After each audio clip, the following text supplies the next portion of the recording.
I think it's all about what's in your heart. Yeah. Yeah.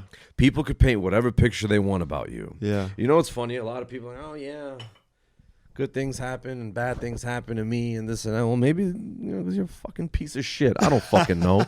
For me, when it comes to, like, your faith, my faith is for me. I talk about it, but I'm not like, David,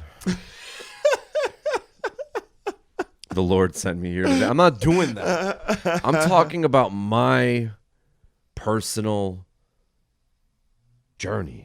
She was a pretty little thing from the Bronx, independent woman and she knows what she wants. So full of soul, you can't break her. She only wants a man that's gonna help to elevate her. She was a pretty little thing from the Bronx. Welcome back. Yo. What's up? Happy Monday. Thanks for clicking on this episode. I did this instead of killing myself.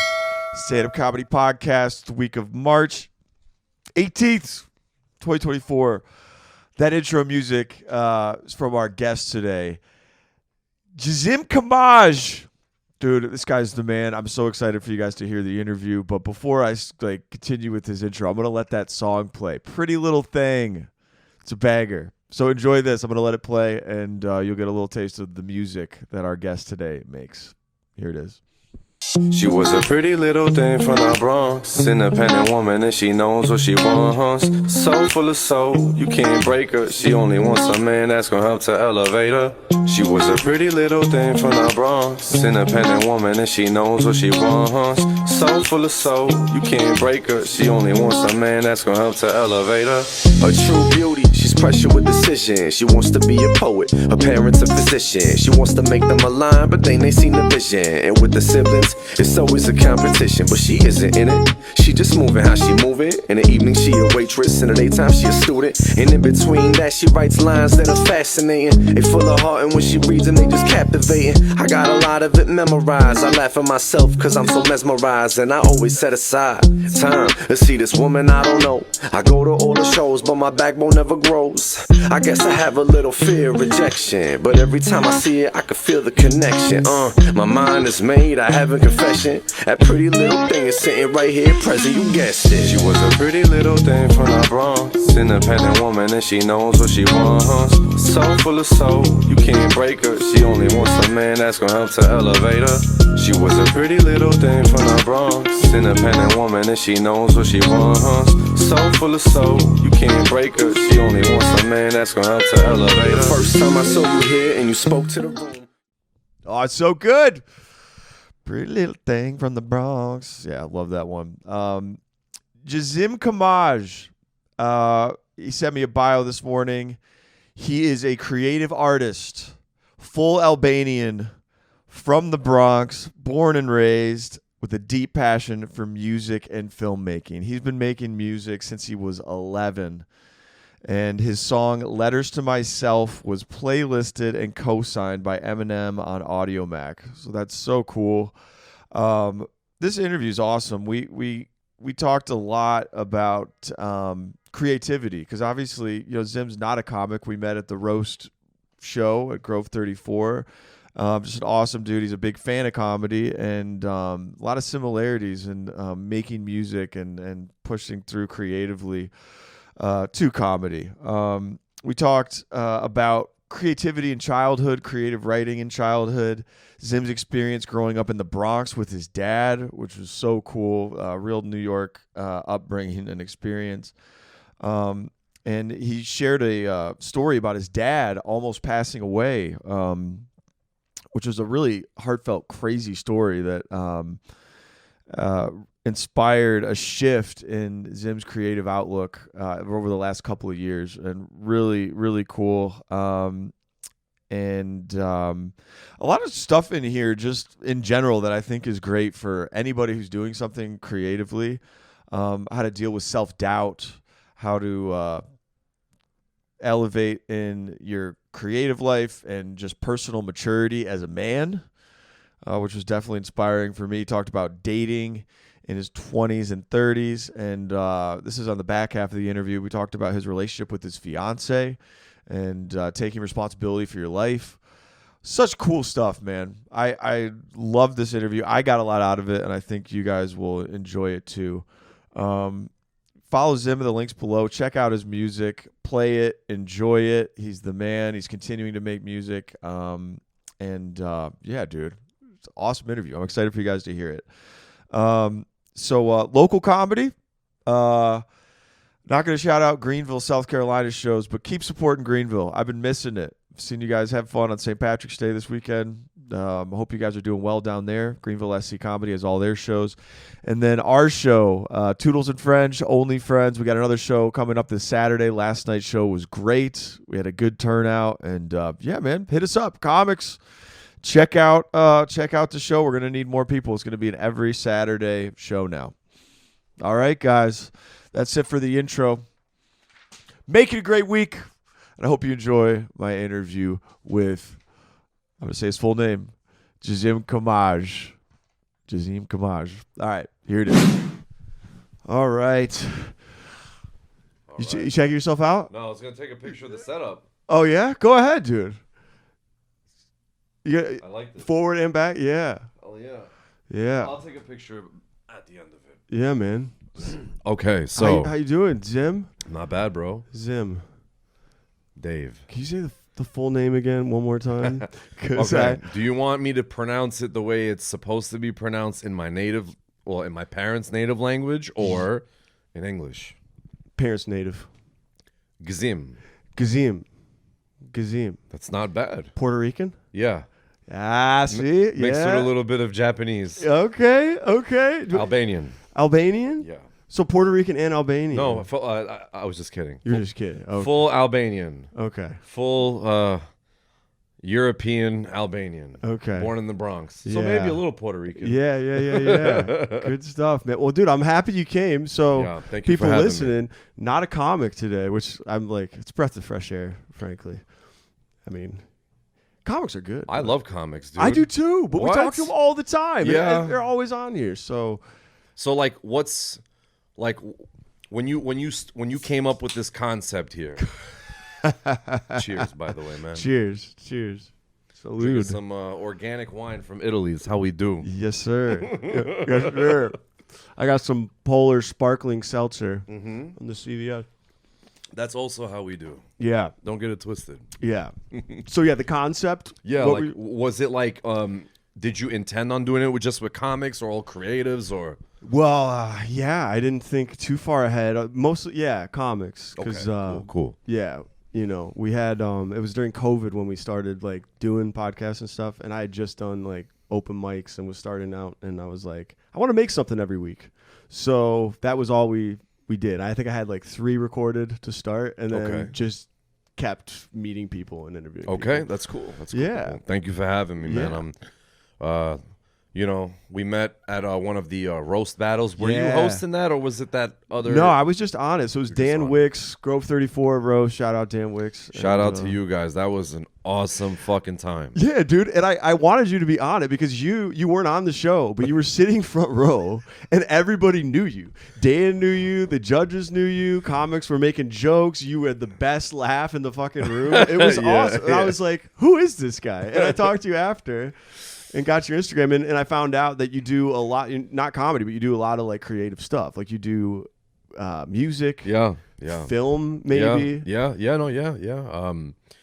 I mean, I remember in like 5th or 6th grade in my English class, our teacher had us write stories and we would get a chance to read them. Mm-hmm. And I really enjoyed writing stories. She'd be like, make up anything you want. I'd write about like zombie apocalypse. Hell yeah. Shit like that. Hell yeah. So I liked, that was like, I guess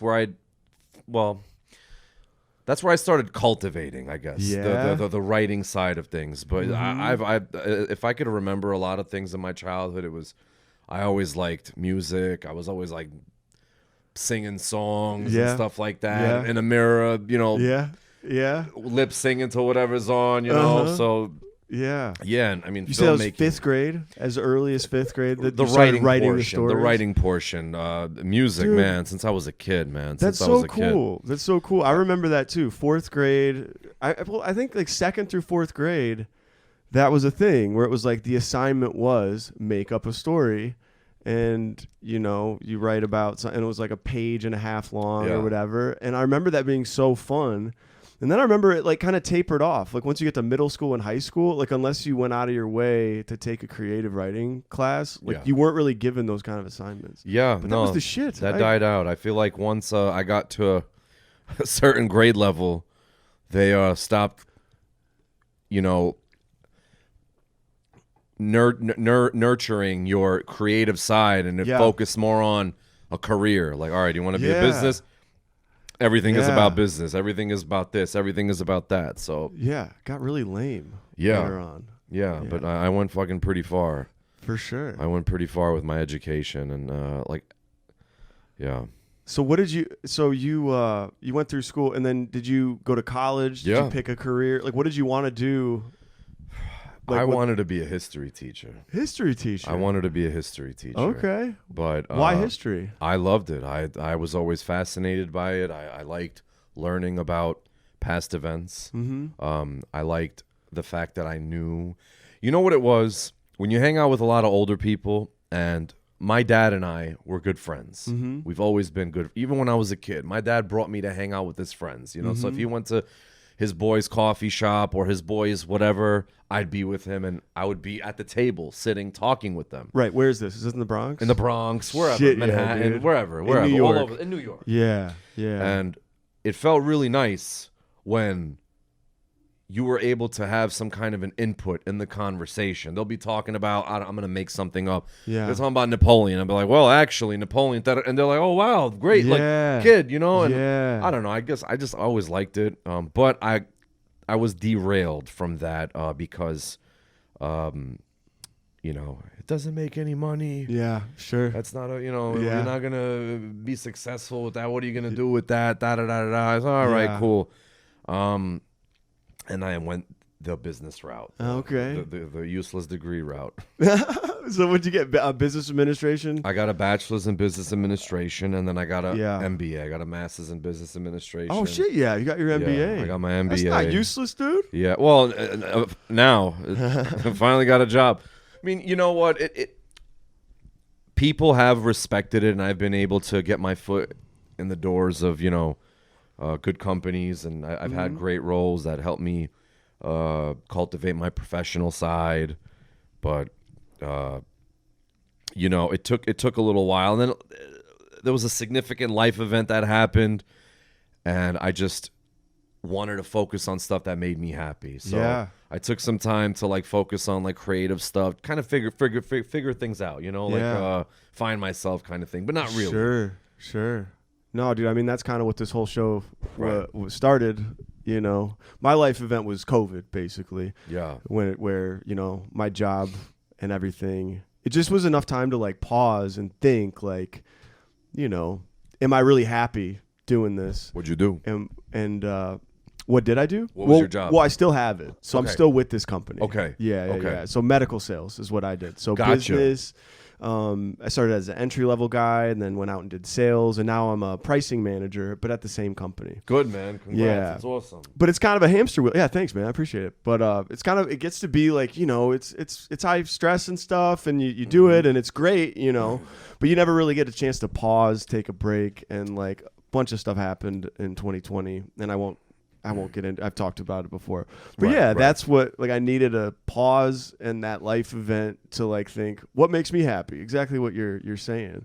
So for you, when you started getting into music and your creative passions, how long ago was that life event, and how old were you? Well, that life event was pretty recent, but music has always been a part of my life. I can recall. I even have songs that I've recorded when I was 13 years old. I would download a program on LimeWire. Yeah, LimeWire. I remember that shit. And yeah, I would yeah. I didn't know how to mix and track and this and that. I would literally, it would be one track. If you're familiar with recording audio, Yeah. I'd record one track. I'd put the microphone on top of the speaker, tune the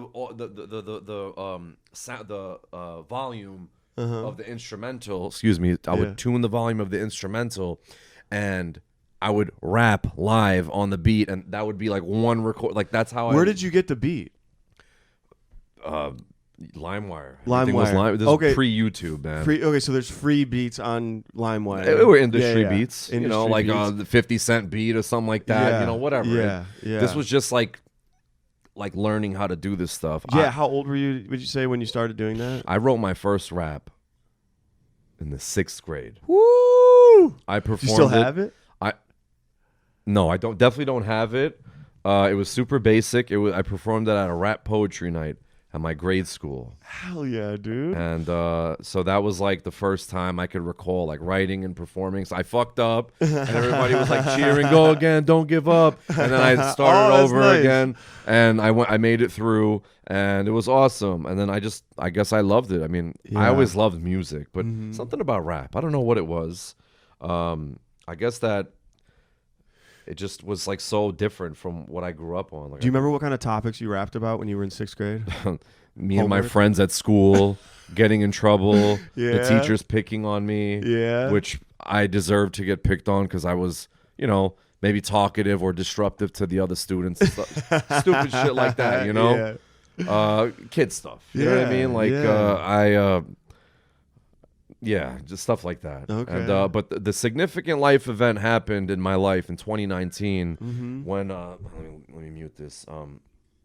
When my father had a stroke, and I worked at a hospital, and thankfully I was able to identify that he was having a stroke. He came home from work, and I'm looking at the driveway, and I'm like, "Why'd you park your car like that?" He was like, "My left eye is a little bit blurry." And I'm like, "For how long?" And he's like, "About 15 minutes. I turned him around, put him in my car, drove him to my hospital, and I put him in the emergency room, which is where I was mainly stationed. And it was determined that he was having a stroke. So caught it really early. Yeah. He had no deficits or anything like that. But, being that he was AFib, since you do medical sales, maybe you have an idea. Atrial fibrillation, for those who don't, it's an irregular heartbeat that causes stroke. And he had a heart issue for... Was there a blockage? No blockage. No blockage. It's an arrhythmia, I believe. Yeah. A hypertrophic cardiomyopathy. Wow. From what I remember. Yeah. And Did you know more than I do? Bro, crazy enough, like 2 days later, he went into VFib arrest, which is death, for like 5 seconds. My father was dead. And I'm watching him purple and fucking calling a rapid response. And what the fuck do you do? Yeah. And it was just crazy. Then my dad has a defibrillator, and it shocked him. Okay. Built in, like, Yeah. one of those things. Yeah. And it shocked him, and it brought him back, and he was like getting his color back, and we're all hysterical, and he's like looking at me the whole time. The whole entire time. My mom, my sister, everybody's like, "Be a man." But he's telling me in Albanian. "Banyu bur." Be a man. As And this is happening? As this is all happening. Like, that would have been his Holy last words to shit, me. dude. Yeah, bro. And I spent a good amount of time, like, after that, like, with him. Like, I didn't sleep for days. Like, I got threatened with, like a wellness check because I was staying up. I was, like, watching him, like, making sure he was breathing. Like, I was traumatized. You know what I'm saying? Yeah. And like I said earlier, me and my dad are really cool. I consider my dad one of my best friends. Like, my dad can hang out with us right here. Yeah. Totally different guy. He's 71 years old, but he grew up in as he likes to say, I grew up in the streets of New York. And I know more about New York than any of you. And all this stuff. And, at the time, I wasn't really happy with work and all that stuff. Not to get into all that, but I wasn't happy. And I told my dad, I'm like, I feel like I've done all the right shit. Immigrants, children. And like, my father came here when he was 13. Yeah. And I was born here. Right. It's like, I listened. I did everything. I never, got locked up, or I didn't do any stupid shit. You know what I'm saying? I never did anything wrong. Yeah. Let me do what I want. Yeah. So he was like, what do you want from me? I'm like, nothing. Just you to support me, like, morally. He was like, okay. Yeah. When have I not? And I'm like, it's true. I just feel like I needed to have like a formal discussion with you about it. Yeah. And does his approval matter to you?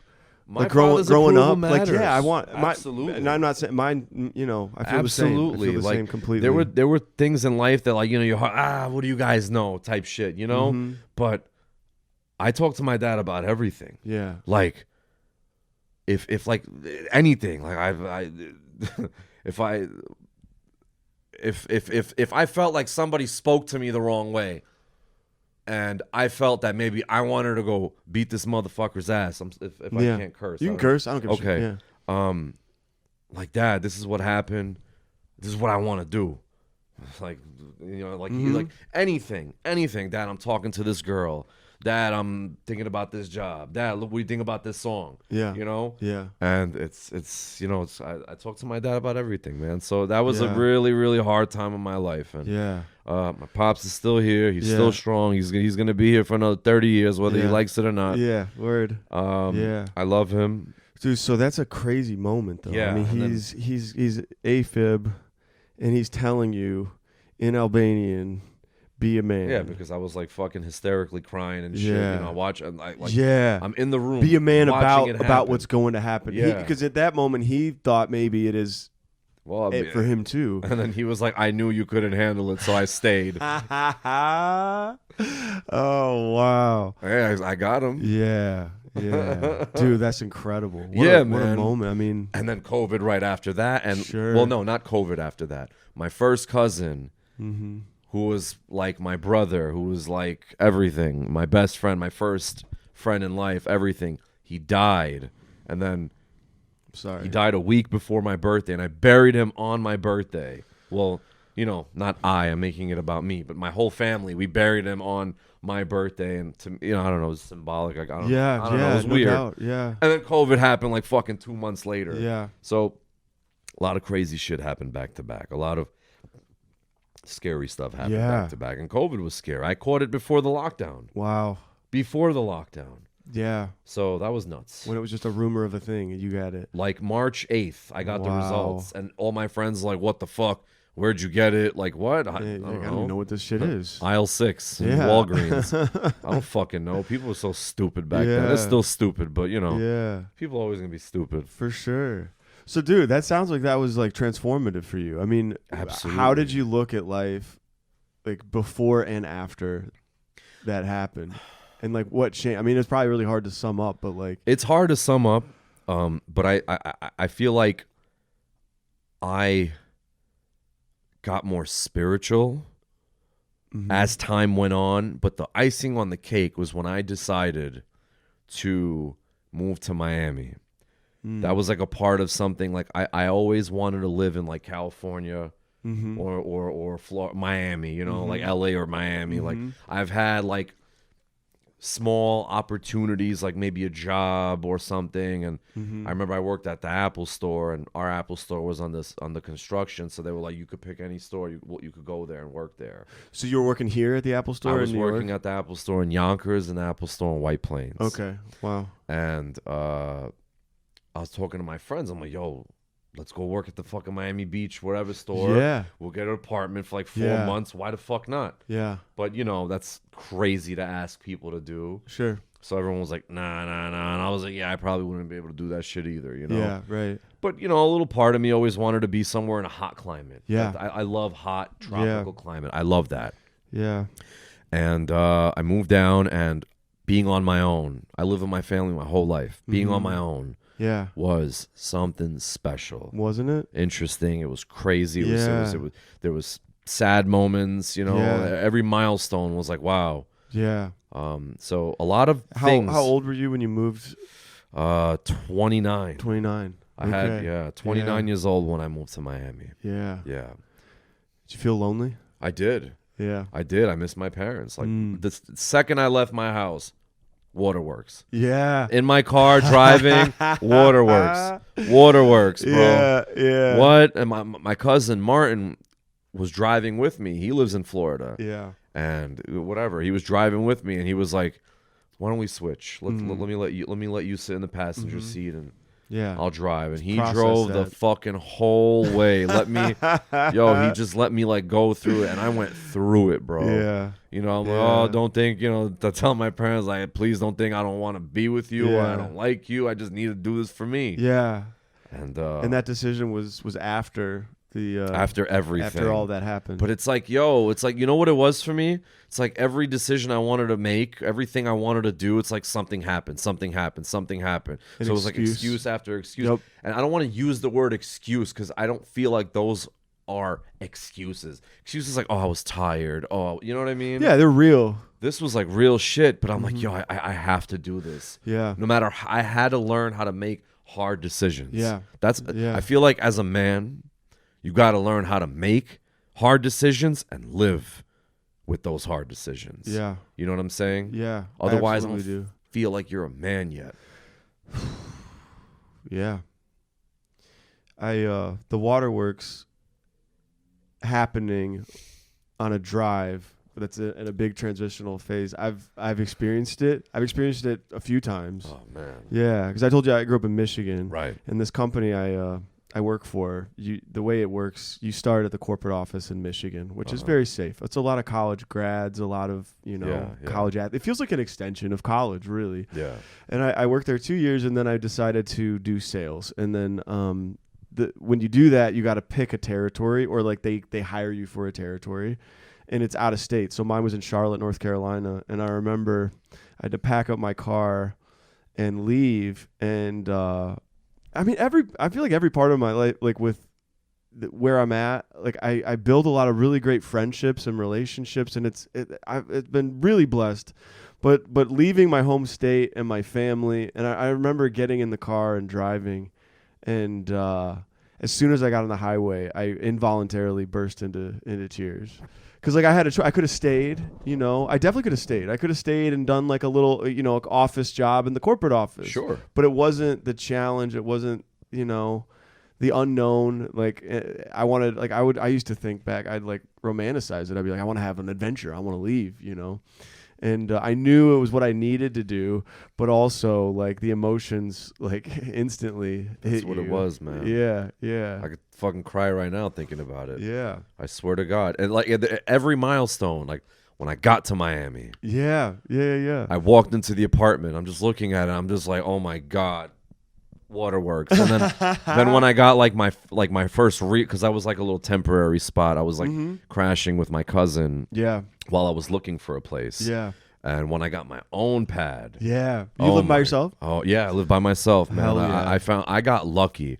I lived in Miami for a little, and then I tried out Palm Beach. Okay. Like Palm Beach, not West Palm. Like, is Palm Beach north of Miami? North of Miami. Okay, it's like Mar-a-Lago, where like fucking Donald Trump lived. Like there, Trump bro. Country, yeah. And I'm like, I've heard a lot of good things about Palm Beach. I'm like, let me try it out. I liked it. It was cool, but it wasn't for me. Yeah. But I spent a month there, and I went back down to Miami while I was still working in Miami. I was driving 75 miles one way, so 150 miles a day. Yeah. Wow. Going to work while living there. I came back to Miami, and I found an apartment in Coral Gables, like Coconut Grove, Coral Gables cusp. Yeah.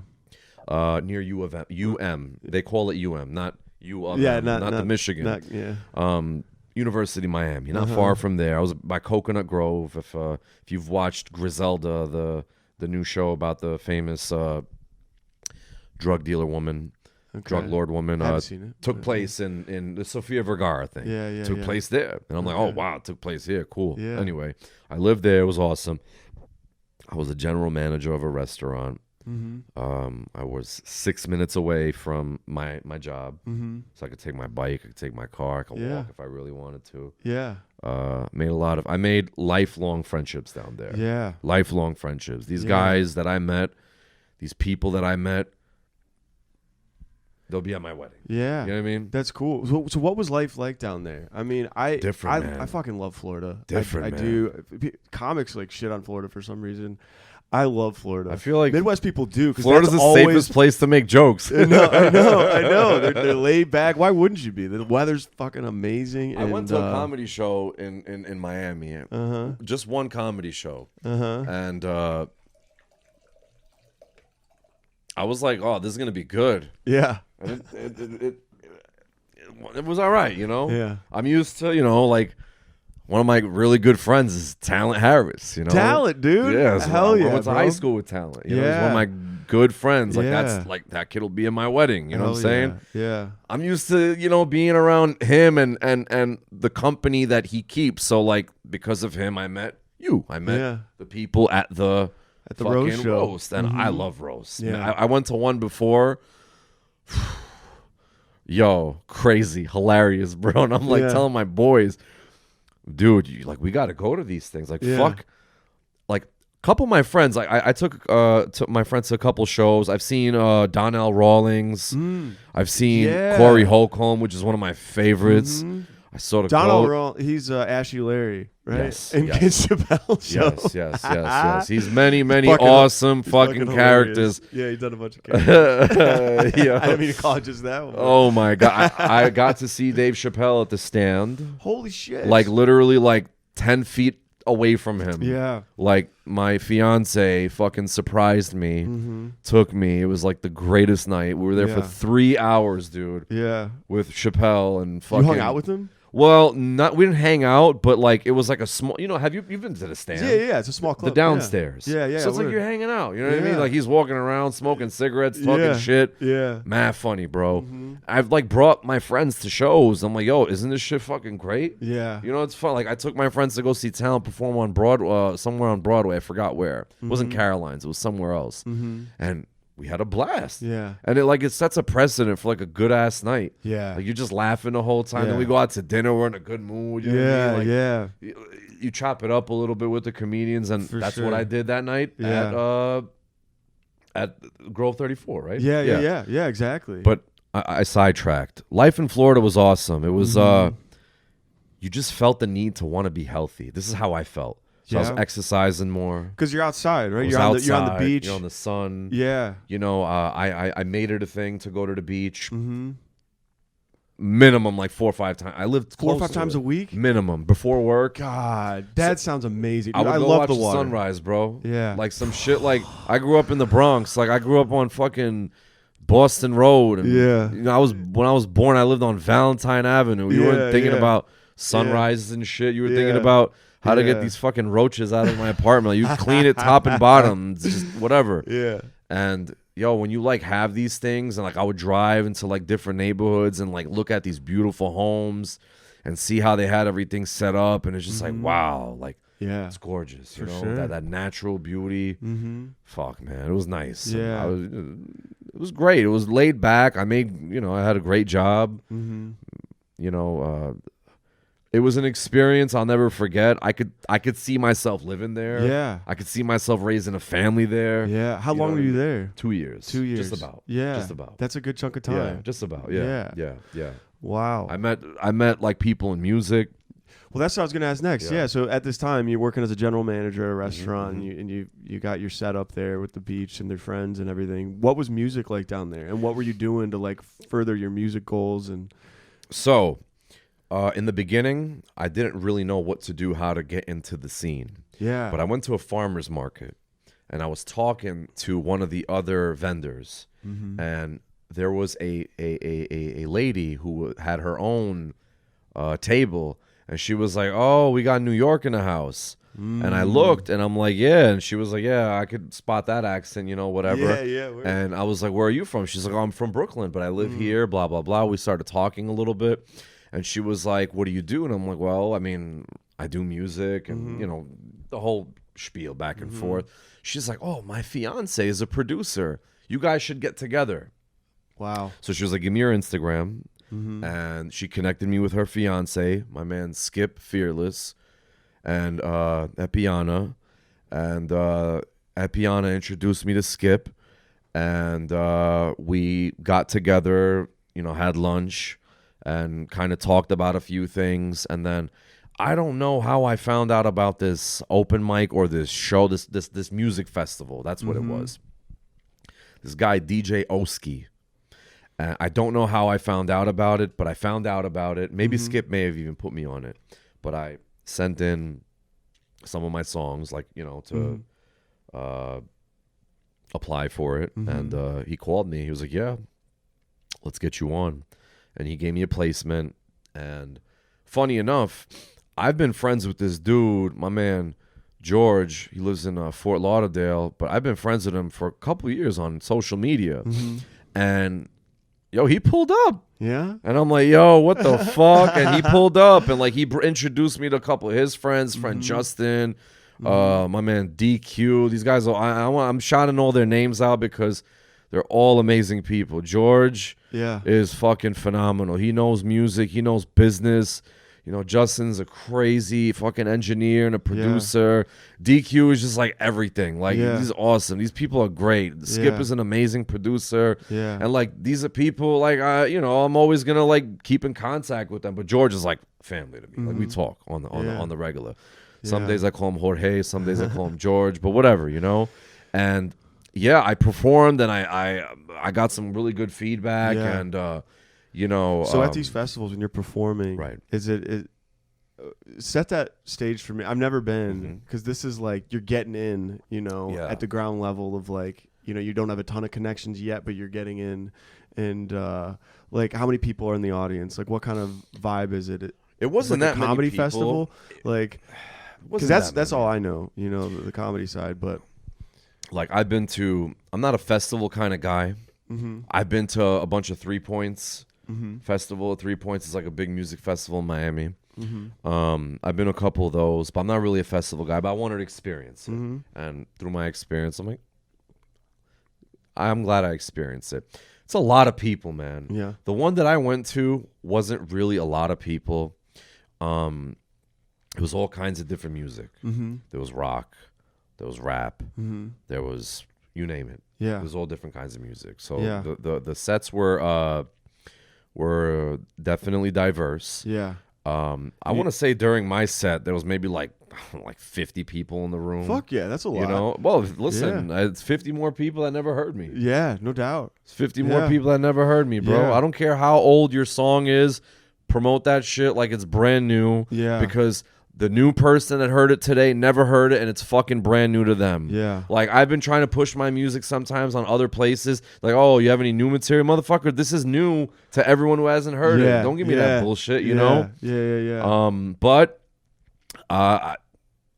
it was fun. Yeah. It was fun. It felt, I felt alive. Yeah.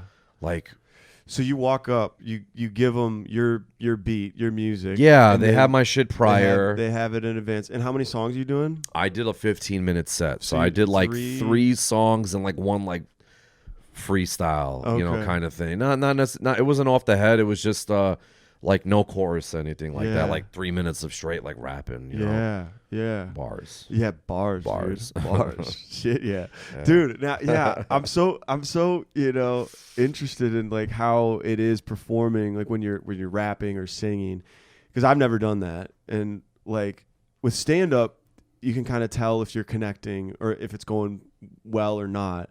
I mean, how do you, when you're performing and you're like doing your music, like can you feel the energy in the room and like connect with the crowd, and like can it go good or bad, you know? Or when you're on, do you always feel like, man, this is my art, this is my voice, I feel like, you know, people are resonating with this? I would close my eyes like when I first started performing. Not like this time around, but when I first started performing. Yeah. Because I just wanted to block everything out and just do what I was there to do. Then eventually I'd feel comfortable, whatever. You know, I think it's important to feel the energy of the crowd, but it's also important to be strong. Yeah. No matter what it is, you fucking get that shit going. You put that shit out and you finish your set and you go hard and you show your passion. Yeah. Because a lot of music is created with passion, with some kind of a story that either led to the creation of it or that the story is the song. Yeah. You know what I mean? The song is the story. And I mean, you know, like you get amped up. It's like, you know, you watch Eminem and 8 Mile and shit. Yeah. You know, he's in the mirror and shit. Like you just kind of amp yourself. So like days before, I'm rehearsing in my house and, you know, play my music loud because in a fucking hall, the music is really fucking loud. So you got to know how to control your voice. And your voice isn't going to sound the same as it sounded when you recorded it.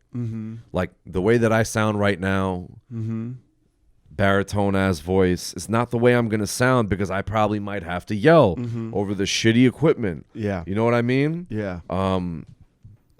There's a lot of things to factor in. Yeah. And you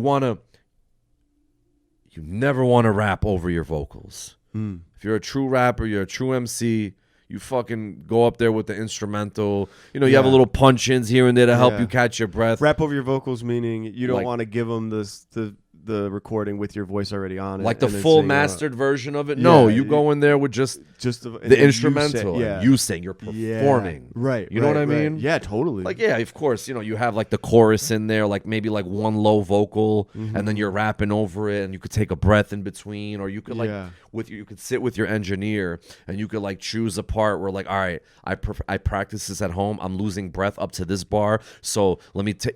Like you could put this vocal back in there so I could take a breath. Yeah. And then boom, you start rapping it again. Right. You know, because it's breath control, bro. Yeah. It's breath control. Well, George told me he's like I consider he's a friend, he's a mentor. He was like, yo, what's George's last name again?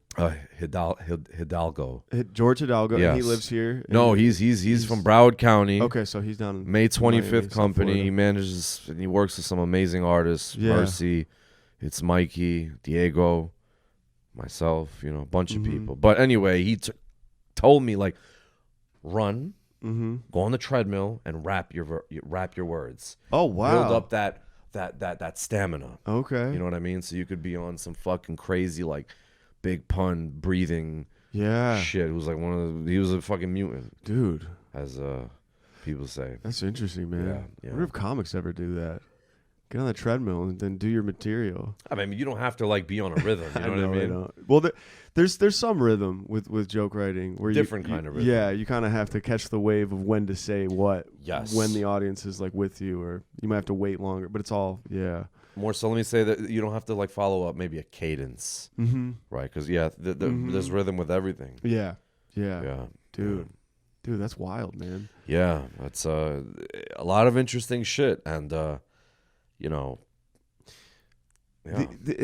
see, I with comedy, it's comedians have a belief, I think most comics do, that you need to be on stage performing as much as humanly possible, just to get used to that, and stage time is everything. For you, when you're performing, how often are you on stage performing, and how often do you feel that it's necessary to be as sharp as you? Oh, you got some wine on there? I got some wine on my shirt. On camera. It's all good. Yeah, you gotta get the mic back up there to hear you. Sorry, no, you're good, dude. Fucking spilled wine on my shirt.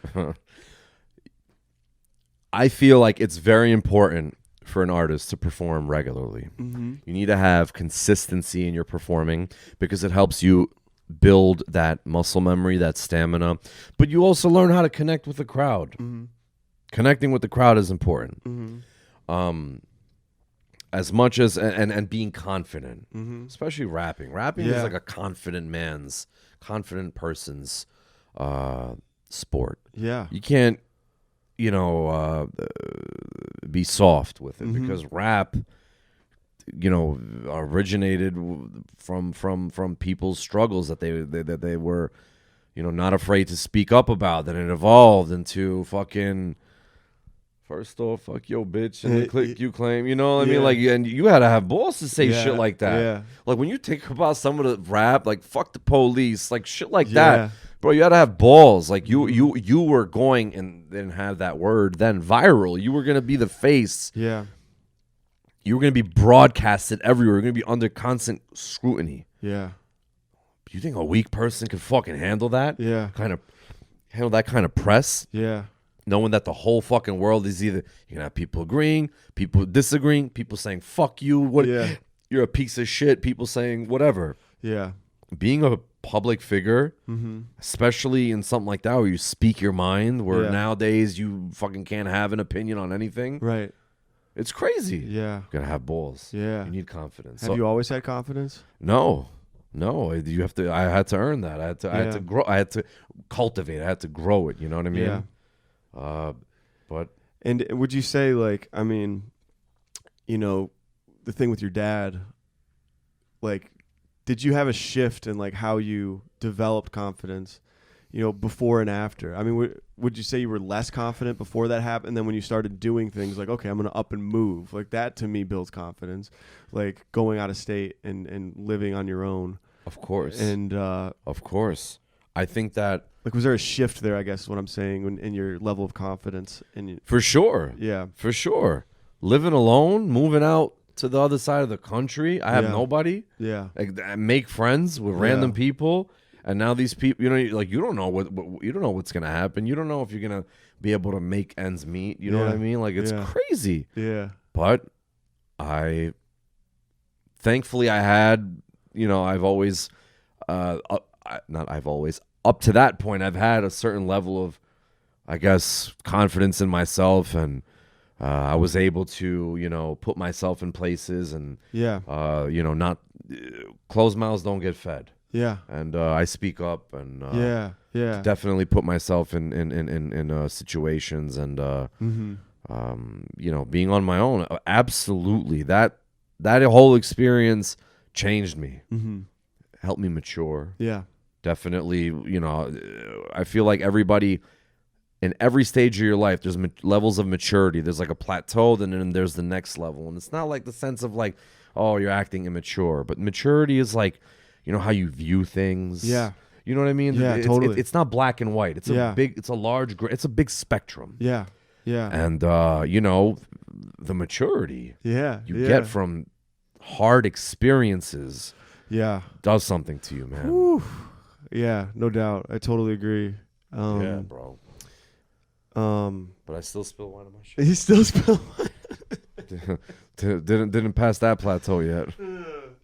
Yeah, no, I agree with that completely. I mean, I feel like there's a big one between 20s and 30s, just in terms of perception, and how you look at life. Mm-hmm. And it kind of seems like it happened at the same time for you. But like, I didn't have a close family member almost die at 29, but just for me, when I hit 30, it was like mortality was more. Like I was more aware that like I'm not going to be young forever when you hit 30, and you like start thinking about like what to do. Something clicks. Mm-hmm. Something clicks in your brain, bro. For sure. So you have this. You're at this next level, this next plateau of how you view things. How do you deal with self-doubt? It's a process. It's like, I don't know how many steps, because sometimes you get over that hump faster, and sometimes you just like there are days, weeks where you're just like, like, what am I? Like, what's going on? You know what I mean? Like, yeah.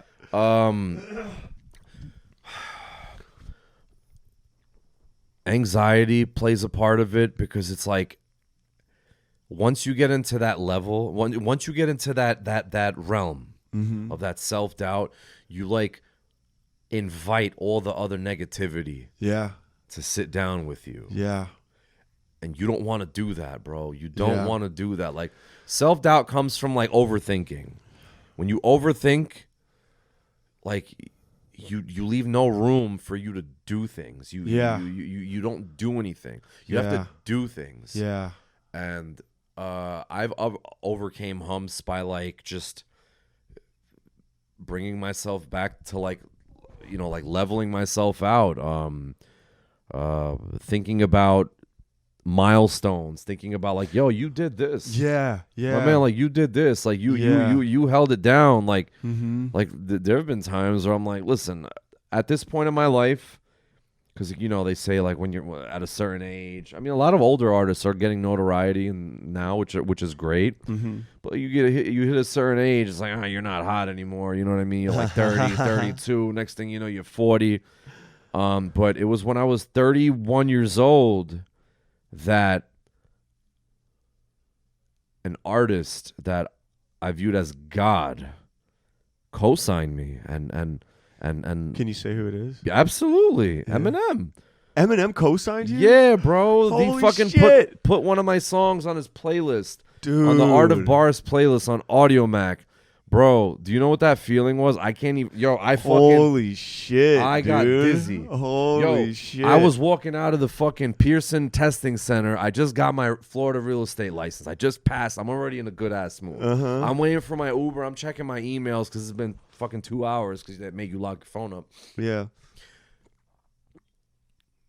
Congratulations, I open up my emails. Congratulations, your song "Letter to Myself" was selected or placed in a verified playlist. I'm like, oh shit, I'm happy. Verified playlist, meaning like it's a like rapper one of with the blue their, check. It's one of those things. It's Yeah. like one of their playlists. It's not like I make my own playlist kind of thing, like a regular like a SoundCloud anything. Right. It's Yeah. like this is like one that they like advertise and shit. I'm like, oh, that's awesome. And then I go into Audio Mac app, and I see Eminem playlists and Letter to Myself, and I'm like, I'm seeing blurry. I'm seeing double. I'm seeing triple. The Uber comes in and he's talking to me. I don't hear him. Wow. I'm just sitting down. I'm just like reading it. I'm like, is this real? I sent it to my fiance. I'm like, yo, is this real? Click this. Check this out. Like, you know what I mean? Like going crazy. Yeah. And I'm like, yo, this is real. This is fucking real. Oh my God. I was going crazy, bro. It was like the highlight of my life. Like, holy shit, dude. and Congrats. that was a song that I released in 2021. And you know, it's a song that I've sent to other DJs and shit, like, oh, do you have anything new? Or, you know what I mean? Yeah. It's like, who the fuck you think you are, you motherfucker? and you got the fucking, you know, a god MC, a pioneer, whatever you want to. To a white kid growing up in the Bronx, man, fucking crazy.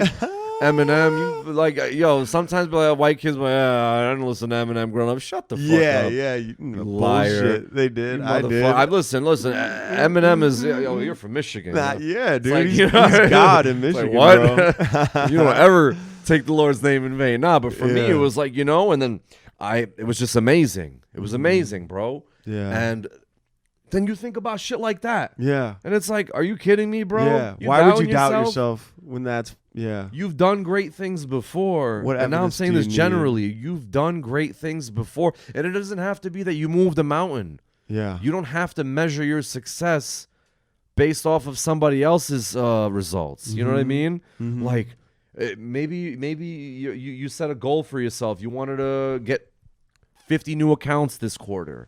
That's a big deal for you. You got 50 new accounts. Yeah. Okay, you're not going to compare yourself to fucking one of these fucking, you know, these Instagram guys. I wake up 2 a.m. and I do my workout before I, you know, I work in sales.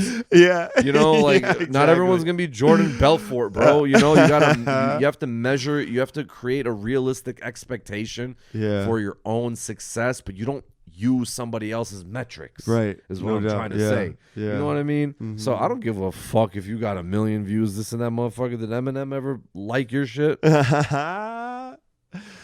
you get to connect to them at all? No, definitely not. Tried to. Yeah. Dear M, I wrote you, but you still ain't calling. Nah, I'm joking. But you know, that brought another level of confidence out of me. You know, first and foremost, you fuck around with your boys, like you guys got to hang it up. Yeah. I'm the only one in this community. You know, I fuck around with all the you know, I was talking to one of my friends. Yeah. I'm the only Albanian rapper. Just kidding, obviously. Yeah, but yeah. you know, like shit like that fills you up with confidence, man. Yeah. So, you know, just look back at all the things that you've done, you've overcame. You could have went through a dark time in your life and made it through. Yeah. You know, like you've dealt with grief. You know what I mean? Like you overcame it before. You can do it again. You can do it again. You're great. Everyone's great, but it's up to you to see your own greatness. Yeah. It's not up to anybody else, bro. It's not anyone else's responsibility. It's yours. I want to say bars, dude.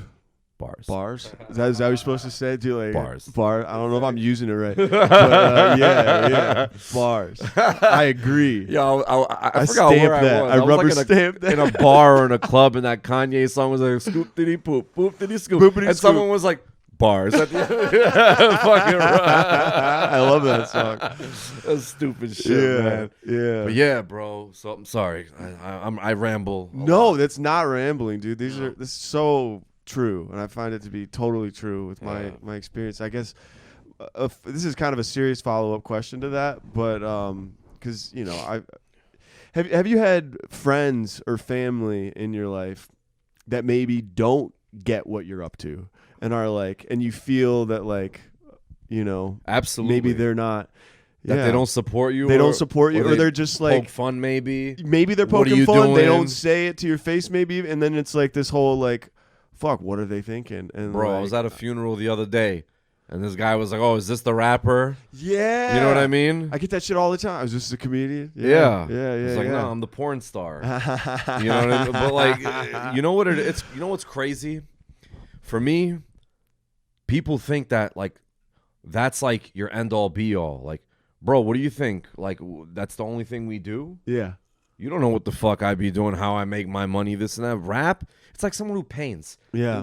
Have you ever heard anybody scrutinize or fucking or criticize someone who's a hobby to paint? Well, how's that painting going for you? Yeah. Is it getting you anywhere? No. Yeah. It's something that people enjoy doing. Yeah. I'll be 60 years old. I'll be a billionaire tomorrow. 60 years old, a billionaire. I got fucking 10 Porsches, M5. Yeah. You know what I mean? Yeah. I'm going to still be making music. Why? Because Yeah. I love it. Fuck yeah, dude. So I don't really care about people who don't get what I'm doing. Yeah. Yo, their perception of me, it's not my responsibility, bro. You got your own shit you got to do. You worry about yourselves. Worry about your kids. Worry about your spouse. Worry about your finances. Don't be worrying about me because I'm doing great. Yeah. I promise you. Yeah. No matter what, I'm doing fucking great. Yeah. Definitely. For Yeah. sure. But then when shit like this happens, Mm-hmm. you look. I get a little, like when I get a little Eminem or the News 12, they posted one of my. Yeah. It's like, you get a little. oh no, Yeah, they're viewing my story. Yeah. You see it, motherfucker. Yeah. What do you assholes think? Yeah. Now, bitch. Yeah. Yeah. Yeah. It is nice. How do these nuts taste? Like Dr. Squatch, pine tar. The fuck out of here. You think I give a fuck? God. Oh, what is this? And like, yo, you grew up, you know what I used to get a lot too growing up? White kid.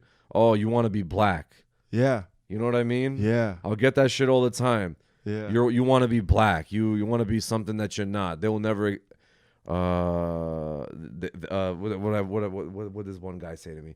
They will never accept some shit like that. I Yeah. don't give a fuck. Yeah. I don't care. Yeah. I don't care who accepts Fuck the me. haters, bro. I don't give a fuck. I don't want to be anything. I'm happy what I am. I'm happy to be Albanian. I'm happy to be born and raised in the Bronx. Yeah. And I think that everybody's background and culture is beautiful, and it creates like an awesome environment. Yeah. You know what I mean? Mm-hmm. Like, you ever heard someone say, like, "Oh, I don't see color. I fucking see everything. And Yeah. I see your culture, and I see your culture, and I see your and I love it. and I love it." Yeah. So when people say that shit to me, and obviously I would only hear that from who?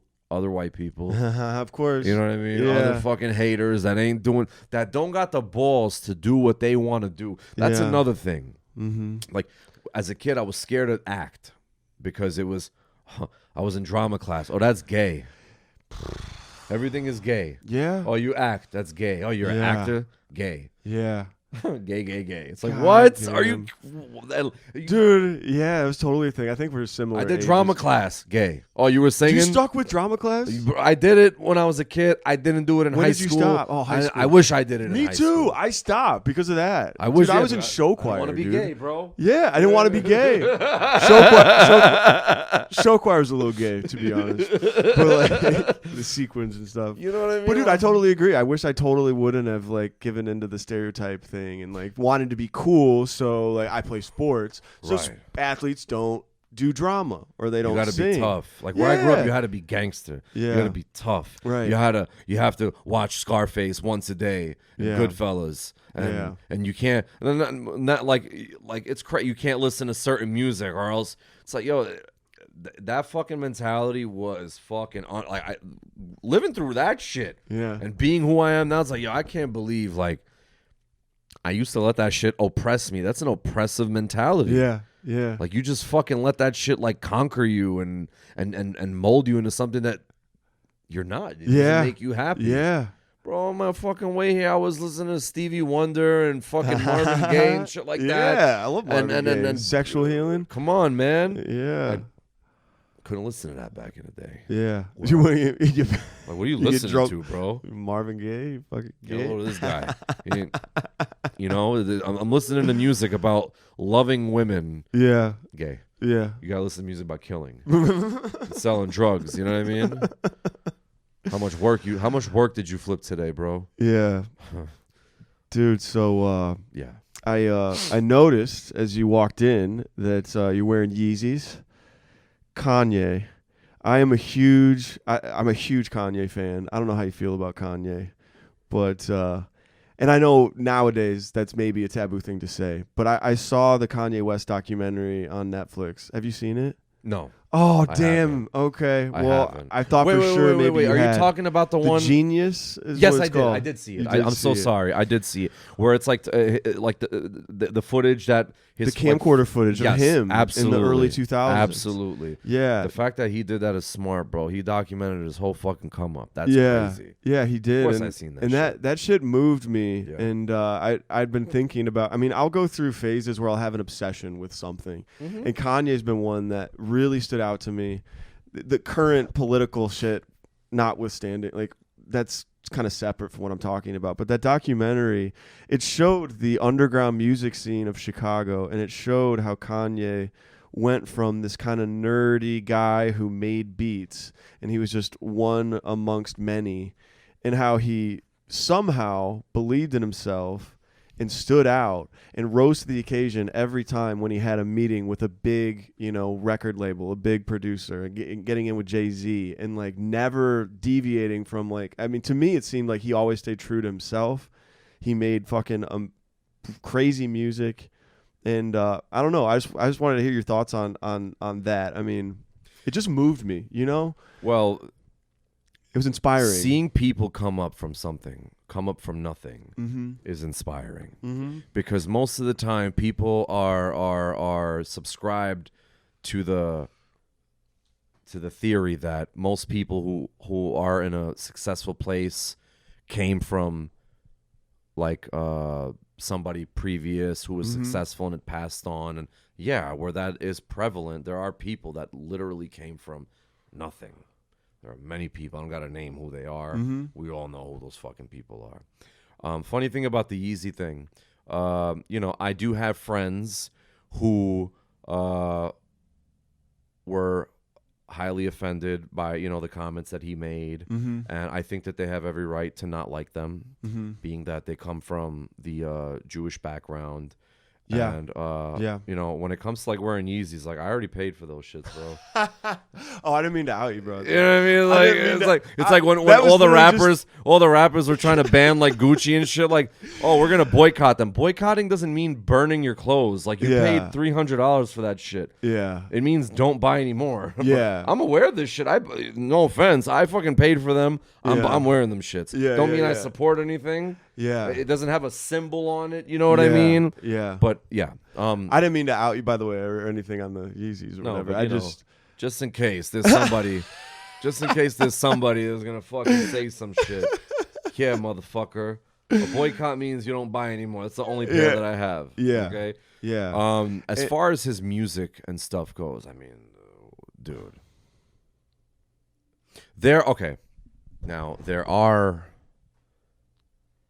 You know how they say, can you separate the art from the artist kind of thing? Yeah. I think that no, in some cases, like, people that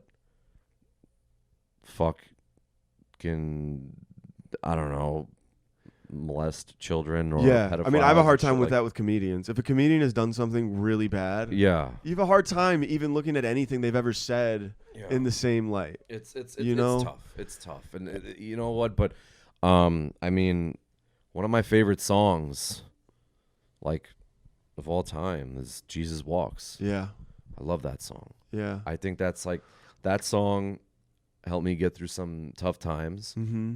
I What about that song? it's you know it's so I love DMX growing up, Mm-hmm. and a lot of DMX's work there was prayer, Mm-hmm. and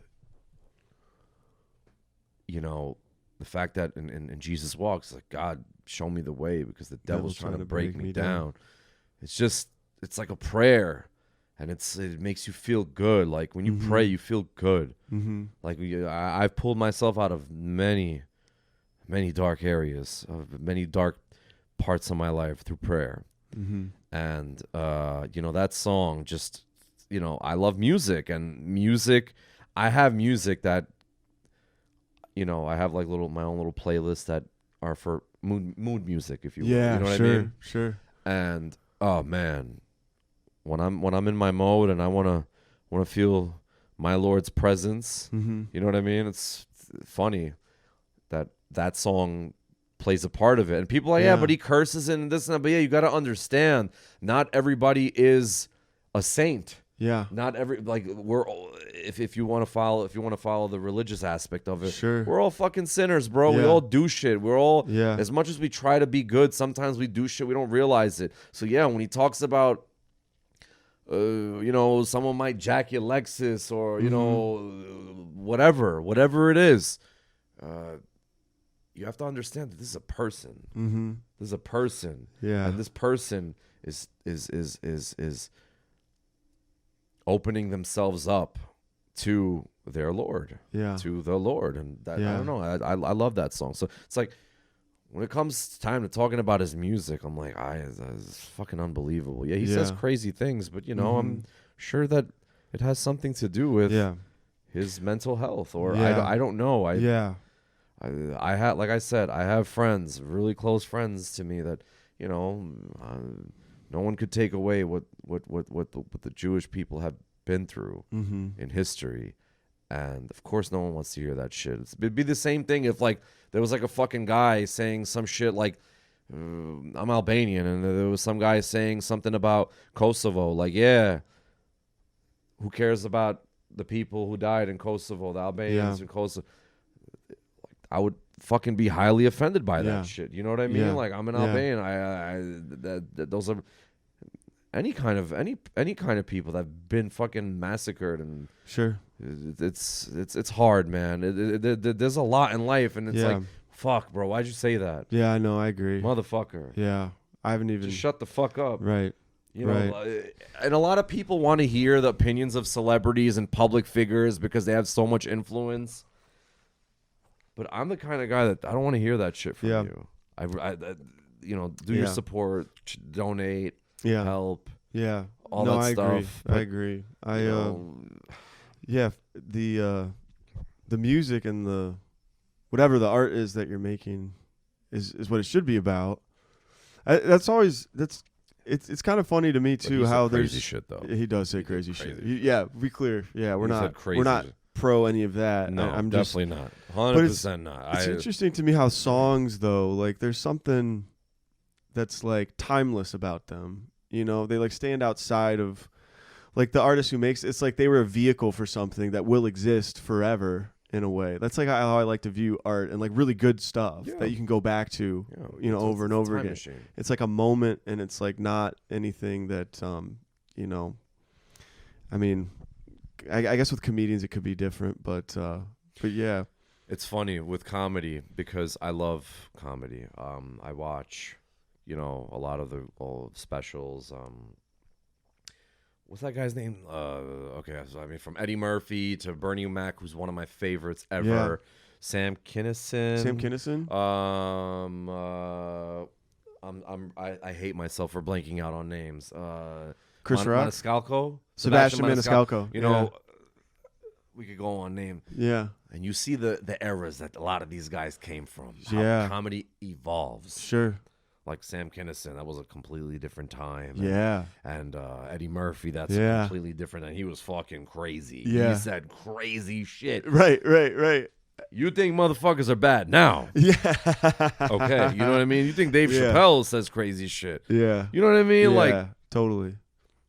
yeah, Bernie Mac is one of my fucking. Yeah, dude. God rest his soul, man. Yeah. Rest in peace, Bernie Mac. Yeah. I wish I had the opportunity to see him live, but just like music, you could go ahead and look it up and watch it. It's immortal. It's for sure. It lives forever. Do you like Norm Macdonald? Oh yeah, Yeah, he's one of my favorites. Rest in peace. I was sad, very sad when he passed away. It's crazy, man, because you look up to these people like inspirations, and it's like, damn, Yeah, you're so big, and then like one day you die, and it's like, yeah, to dust. To this day, that's one of the most comforting things for me. Is if I'm in a rough mood or whatever, you can put on freaking YouTube Norm Macdonald best of. And it's like 2 hours long of him just in interviews, mostly in interviews. He was very funny, like late night or just fucking with people. He was always funny. And he was always like a kid at heart, it seemed like. He was so childish in a way and just like smarter than everybody he was talking to. Like he knew what was going on. Oh, yeah. But he Comedians played kind of this geniuses, dumb, dude. silly guy. And then he was, Comics are geniuses. I feel like comics are like the last bastion these days of Not all the comics. truth. Not all comics. Not all comics, but comedy is That's a a nice place thing. where, like what's this guy's name? He used to George Carlin. There you go. Yeah. Like guys like him, that talk about like conspiracy shit. You know what I mean? That's not a fucking conspiracy. I don't care what anyone says. Yeah. Just like look at the shape of the world, bro. And look at what it could be and look at what it is. Yeah. Yeah. It's wild. Not to get there. George Carlin is he was the inspiration of probably my favorite comic, and this is also a problematic guy, but Louis C.K., and that's a touchy one. What did he do again? He jerked off? He jerked off in front of women. That's right. In front of somebody he who came did out. not consent. Yeah. No, they did consent.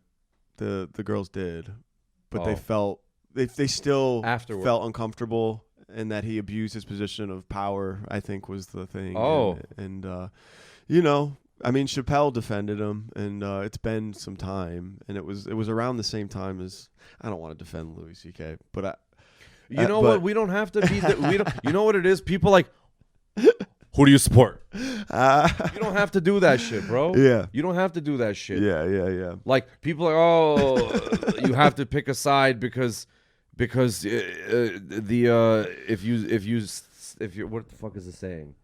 People love using like civil rights quotes. Yeah. To like manipulate you into like saying something today. It's like fucking nuts, bro.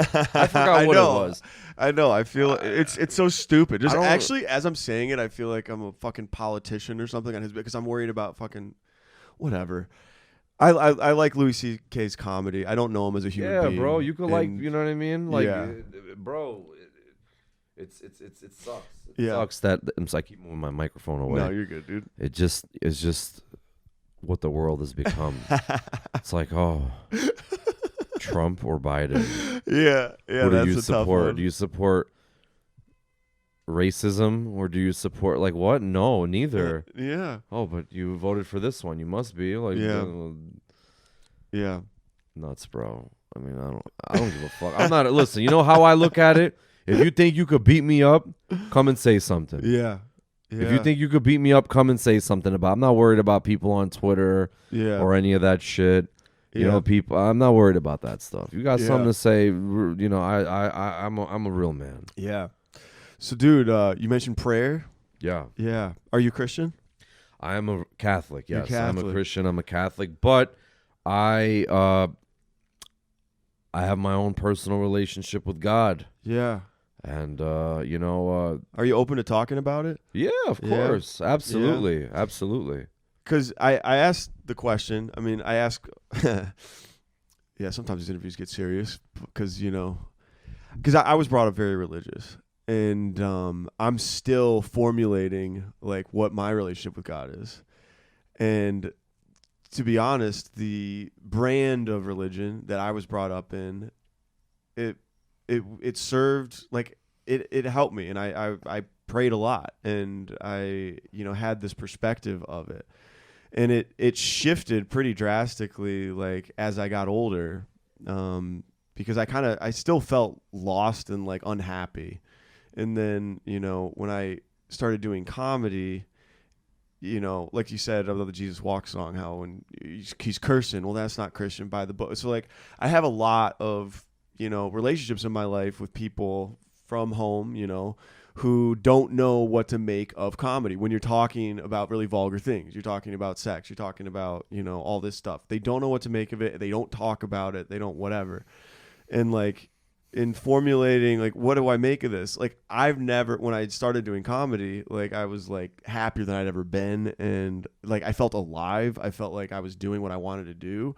And when the people in my life that were religious kind of pushed away and kind of like kept the distance, you can feel the distance if they're supporting you or not. You can feel, and you can just tell, You're just in denial half the time. So when that happened, my impulse was to be like, well, then fuck all of it then.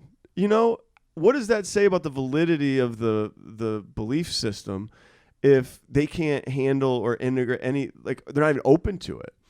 So that's what made me like question my faith more than anything. And it made me like, I'm going to pause. For all intents and purposes, I was like, I'm agnostic right now because I don't know. And it was like a really big shift for me. So like, I'm curious, from your perspective, you've maintained your faith, and you do a creative medium, and you're honest when you rap and sing and do things, and you speak, not like somebody who's like, a priest, like somebody who's devout or anything, but like you've integrated it in a way that you seem to be like comfortable with. And like, so loaded question, but that's why I asked. Yeah, no, please, yeah. Yeah. Sorry. Yeah. So like basically what you're saying is like, with everything that I do, first and foremost, I don't think that people who are real followers are going to be the ones who are going to, because you made a point. You said how like through your comedy you felt some distance from people that you grew up with or family. Yeah. And I'm assuming it's because they felt like it was not Christian-like.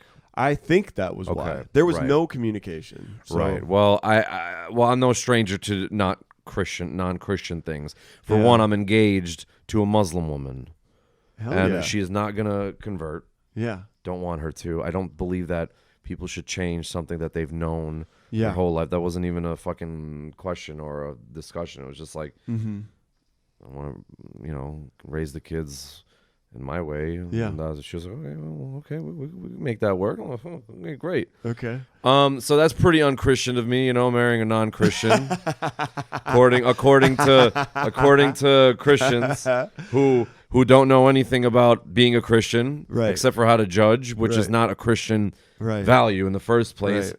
Dude, I mean, I'm not here to talk about like I walk around every day like, God bless you with everyone. No, Yeah. I have a dirty ass mouth, and Yeah. I make vulgar jokes, and I think it's all about what's in your heart. Yeah. Yeah. People could paint whatever picture they want about you. Yeah. You know what's funny? A lot of people are like, oh yeah, good things happen and bad things happen to me and this and that. Well, maybe because you're a fucking piece of shit. I don't fucking know.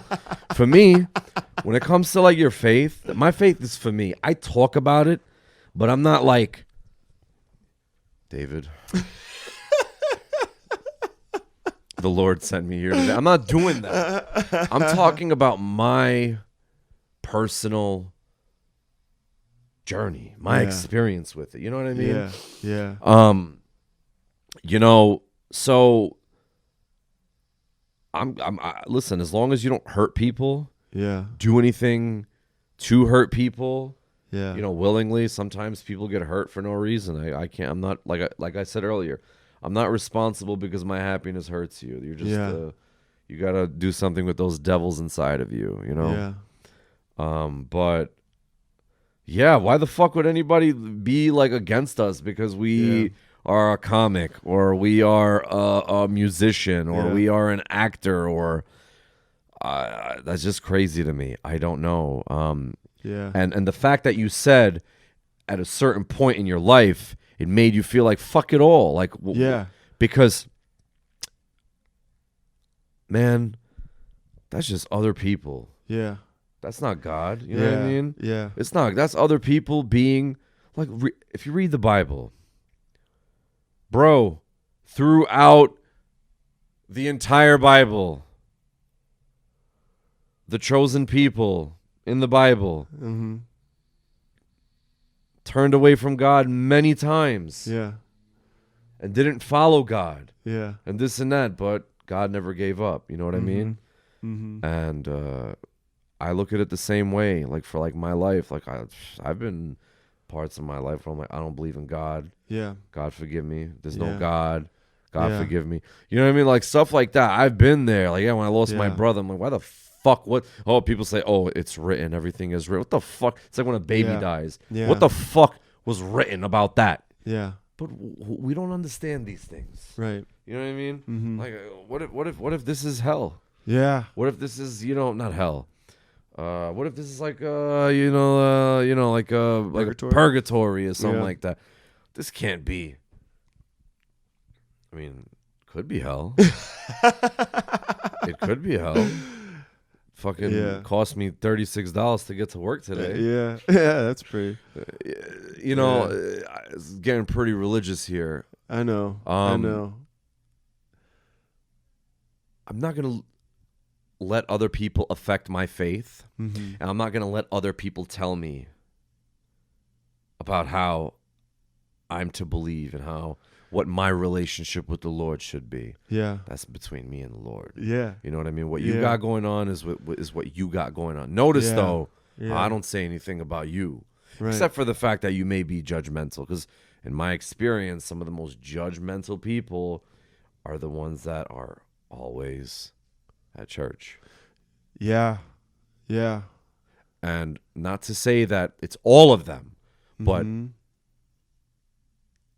it's all the judgmental people for sure. Yeah. You know what I mean? Totally. It sucks, bro. It fucking sucks. Yeah. It's really hard because people. What are you gonna do? I love my family and my upbringing and everything. I owe everything that I have to how I was brought up and it's just hard because it feels like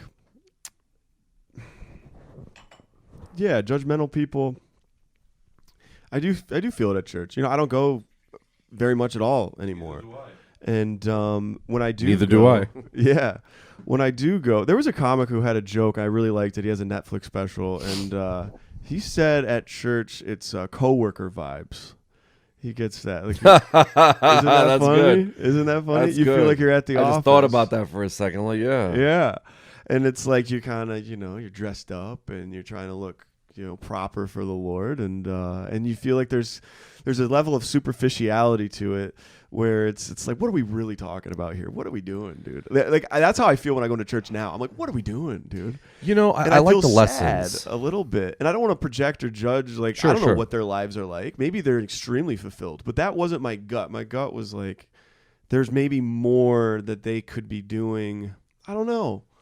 Maybe there's something they want to do, or maybe like, and church is a way to like get them through each week. But like, it didn't feel as alive as like, I don't know, other places that I spend time. Some people go to just see people. Yeah. Some people are that lonely. Well, that's a good thing. I mean, I like community at church. But that's the cool thing about it. Mm-hmm. I like that there's a lesson in the homilies. Mm-hmm. And if you feel like you're lost, there's a guide for you through God or through His Word or whatever it is. And there are many different religions, and I think people should. don't forego your spirituality. We are not just these biological vessels. We are souls. We are spirits, and okay. How about this? I'm gonna fuck you up right now in a good way. Yes. I'm gonna fuck you up in a good way. Please. I was taking a refrigeration machine operator course so that I can get a license to be a operating engineer for chiller machines, which provide chilled water and air conditioning and all that stuff to buildings. Great career. And one of the most basic lessons I've learned about energy is how energy is not created or destroyed. Energy is infinite. Now, example. Who here knows what a refrigerator does? Guy raises his hand. It creates cold air. Yeah. You're wrong. You don't create cold air. You can't create cold air. It removes heat. Cold is the absence of heat. Energy is infinite. So when I think about our souls, our spirits, we're infinite. Do you think that that's something that's just like an accident? You know what I mean? Like our consciousness, our feeling, our this, our that. Like I learned a crazy lesson about spirituality in a fucking blue, I don't want to call it blue collar, but like a fucking trade. In a fucking trade. Yo, it's crazy. Yeah. It's crazy when you think about it, bro. Our souls, our spirits. Yeah. It's bigger than what all this other bullshit, all these disagreements, Yeah. all these fights that you have with family and all this bullshit. Oh, I don't like you married this guy, and oh, I don't like that you married this girl, and I don't like that you guys married into this culture or this religion or this or that. These things are so stupid to fight over. And who are you to not like it? Yeah. Who are you? Gotta ask yourself that every day. Who are you? Who are you? And you need to be humble when you tell yourself the truth, because a lot of people lie to themselves daily. And that's what creates a lot of the problems that they go through. Yeah. I watched a clip on Instagram recently. It's so funny. You cited that line, "Energy is not created or destroyed." It was a deaf woman speaking, and she had a hearing aid in. And she was talking about how losing her sense of hearing, it wasn't a net loss. It was like net even, to where her other perceptions became like elevated. So one went down and the rest went up. And she described how she had better sense of energy amongst people. And I totally agree with what she was saying. It was like, you can sense somebody's energy. You can sense when somebody's in an anxious place. You can sense when somebody's 100%. grounded and present and has like a, you can sense when somebody's like kind of conflicted and has I think she said, a conflicting internal narrative. And the fact that energy is kind of real, I never really understood that, I don't think, until through doing comedy in the last couple of years. But it's so true. And I think, you saying energy is infinite. I mean, that gives me a lot of peace because I think about mortality, you think about death, you think about, all that stuff, wondering what happens when you die. Yeah. And you watch those TikTok videos. Yeah. Bro, I seen some shit. I was talking about how, like, when you die, it's just nothing. But you're conscious to the fact that there's nothing. And it's like, I don't know. I was like, I don't buy that. Fuck you. Blocked. Report to spam. Blocked. Scary shit, bro. Like death, because it's unknown, and we're afraid of what is unknown, which is why a lot of people, we don't know if there is a God or what. We don't know none of that stuff. But you know what? Just look at all the signs in life, man. Life is hard. Don't get it twisted. Life is not easy by any means. There are people who are literally struggling to live just because of where they are right now. And it's sad. And we're over here like, oh, the stupid fucking phone. Yeah. Oh, My day is already ruined. My Yeah. my email's not working. Yeah. Oh, Yeah. my PlayStation didn't save. Oh, I didn't charge. Dude, it's fucking crazy. And it's not to say that we can't like fucking not to like because other people have it worse.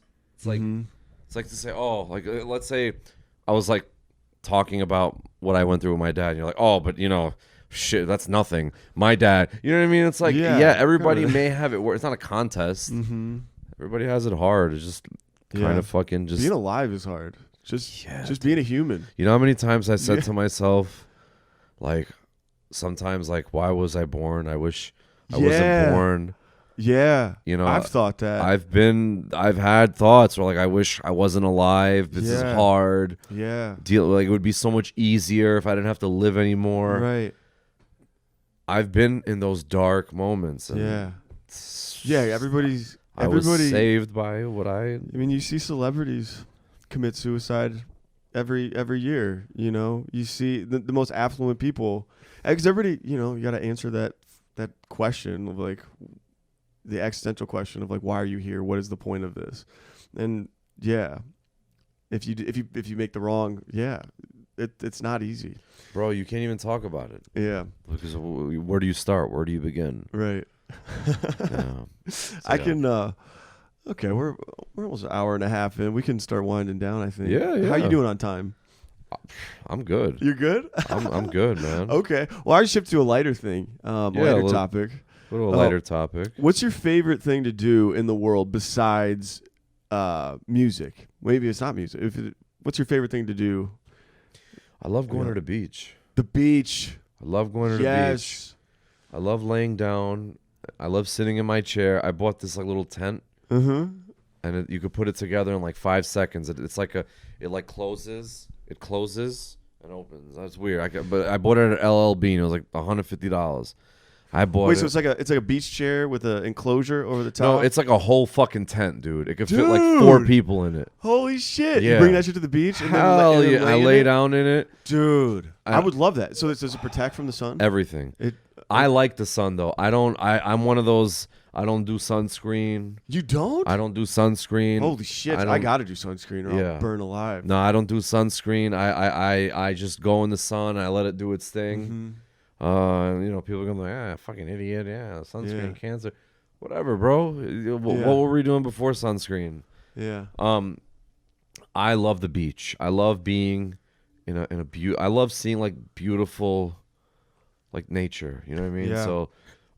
Something me and my fiance like to do is we like to go to the beach together and just sit down and just relax and just look out at the ocean. Going to the beach is one of my favorite things to do, man. One of my favorite. Another thing I love doing is relax. Like, I'm always doing shit. Yeah. A lot of my day-to-day involves me running around. A lot of my day-to-day involves me solving problems. Yeah. Like I mentioned prior to the interview, I'm a property manager. I am solving issues. I am staying on top of everything. Yes. I do music. Once in a while I like relaxing. Yeah. I like being with my family. You know what I love doing?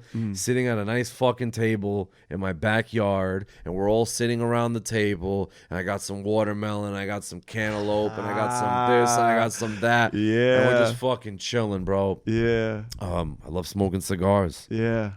Yeah, we'll have to smoke one later. Yeah. I checked what they got outside over here. I didn't really like it, but we could smoke one. Okay, word. Yeah, dude. There's something about the beach, dude. That's totally. Because for me, I pointed at Michigan there. So my family live in Holland now. And have you ever been to the west side of the state? I know you said you visited family. Okay, I've been to what's that place? Traverse City. Traverse City. Yeah, my aunt and uncle live up there. Bridge. Yeah. I've gone to Port Huron. How beautiful is that, dude? Beautiful. Michigan's beautiful, oh my man. Gosh. What? Yeah, I love Michigan. I'm a big I promote fucking Michigan for like people who want like a chill vacation that's like not going to be all touristy and stuff. Ann Arbor's the shit. Ann Arbor. Well, yeah, I mean, I'm a West Sider for that. Like, but the sand dunes and it's an ocean. I mean, you can't see across it, and it's fresh water. It's I Michigan's feel awesome. very peaceful by the water. That was one of my favorite things. Was we'd get in the July summer nights because it'd be like it sunsets late over there. It sets at like 9, 10 o'clock. 10 o'clock. Yeah. Yeah, bro, So I know. The days are long. I know. And the sun sets right directly over the water, and we'd go out to the pier, and you'd just jump off the pier and swim, and you'd swim up as the sun's setting, and like man. it was as stressful as everything can be in your day to day. Because I agree, dude, my day to day is fucking it's just ugh. But like that can just make you feel at peace. Just I don't know what it is, like the bigness of it or what, but I'm totally with you, dude. The beach is the shit. I love it. That's why why I just you know what it is? It's like it's serene. Mm-hmm. The view is powerful. You have the sun. You have the water. You have all these things, and it's just like you, and like you're just like so small. Yeah. You know what I mean? I'm just like naming shit right now. Yeah. It's like, motherfucker, if we were smoking a blunt right now, I'm like, yo, that's crazy, man. Yo, Yeah, we're not even high, dude. No, we don't get high. Yeah. You know what image like blew me away? And I literally today bought a poster of it. It's huge. It's like 40 inches by 40 inches, but it's the photo. That's what she said. Yeah, That's not very Christian of you. I know, dude. You're going to hell. See you there. Yeah, bear to a dick. Yes, I'm a fucking heathen. See you there. It's a photo that was taken on Apollo 8, the Apollo 8 mission, as they are orbiting the moon, and they're coming over the crest, and they call it the Earthrise because you see the globe coming over the horizon of the moon, and it's small, and it's just sitting there. It's just a marble. It's like half of it's lit up, and it's just sitting in blackness. You can't see the stars around it because of the exposure, and it's like, dude, anytime I feel stressed about stuff, like I look at that photo and I'm like, what is there? Like that's everything. That's everything that's ever been written, thought, conceived. Every war, every religion, every problem, and it's just a little marble in outer space, and that blows me away. And we make our problems bigger than that. Yeah, dude, they're not that big.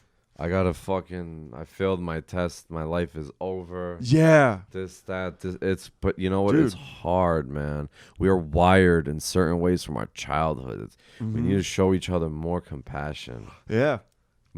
Even the people that say fucked up shit and are mean, it's something that happened to them that made them this way. Yeah. I believe that. I do too. I read. I listen. I do too. I'm well informed and well educated, and you know what I mean. Yeah. I don't just walk around fucking holding my dick all day. Yeah. I love audiobooks. Yeah. I'm in traffic. It's a good point. You can love everyone. I actually had that down. You were listening to Human Nature, Laws of Human Nature by Robert Greene. I saw it on your story. I was like, bro, I got a Snapchat. I got to snapshot this. Yeah. I'm on chapter 4, so don't ask me too much. Chapter 4. Okay, I won't ask you too much. But no, that's a good point. Like if you were into like an asshole in life, like and they're being mean and whatever, like you could still love that person, knowing that like how a childhood can fuck you up or how their circumstances can fuck you up. I think like if you took away all other variables, I kind of feel like, and they're all in their own process of understanding themselves and other people, so they're just not in a place where you can really connect with them, and that's okay. You can still be mad at them, like fuck you are an asshole right now, but like deep down, you're probably decent. Something's Some just people a pain inside of you. I mean, Well, there are there's probably bad some people. examples that you There are can't bad really wrap people, your head of around. course, yeah. But you know what it is too? You can't take everything personal in life. yeah, You can't take everything personal in for life. sure, 100%. I've been in places where, we're fucking around and someone says something and it gets under my skin, and my first reaction, I want to fucking yoke them up or whatever, and it's like, yo, fucking don't be so sensitive, bro. You know what I mean? Like, it's because but that's like a part of my childhood. Like I wasn't quick, I wasn't witty, yeah. as other kids. So when they would say something, I didn't know how to say anything back. And by the time it registers to everyone else, they're all like laughing and pointing at it. It bothers you. You know what I mean? It feels like you're getting fucking picked on and shit. Yeah. You grow up and this and that. It's like, all right, now I'm a strong grown man. I'll beat the shit out of you. But is that the answer? No. No. But you kind of want to be able to. I have the capability to destroy you in every way. Yeah. With my hands or with a weapon. Yeah, right. Trust me, I am never naked. Yeah. But yeah. what is that gonna do? Yeah. You think I'm gonna go in jail now? Oh, this guy stepped Yeah. on my shoes. This guy said, "What are you looking at?" So I stabbed him in the neck. I shot him. Yeah. Now I'm in prison. Yeah. No. Yeah. Like, yo, he's going through something right now. And if he doesn't heal, someone else that don't think like I do is gonna take care of it. Yeah. Fuck that shit. Pride is definitely a killer. Yeah. Dude. Good stuff, man. Okay, so how's the book so far?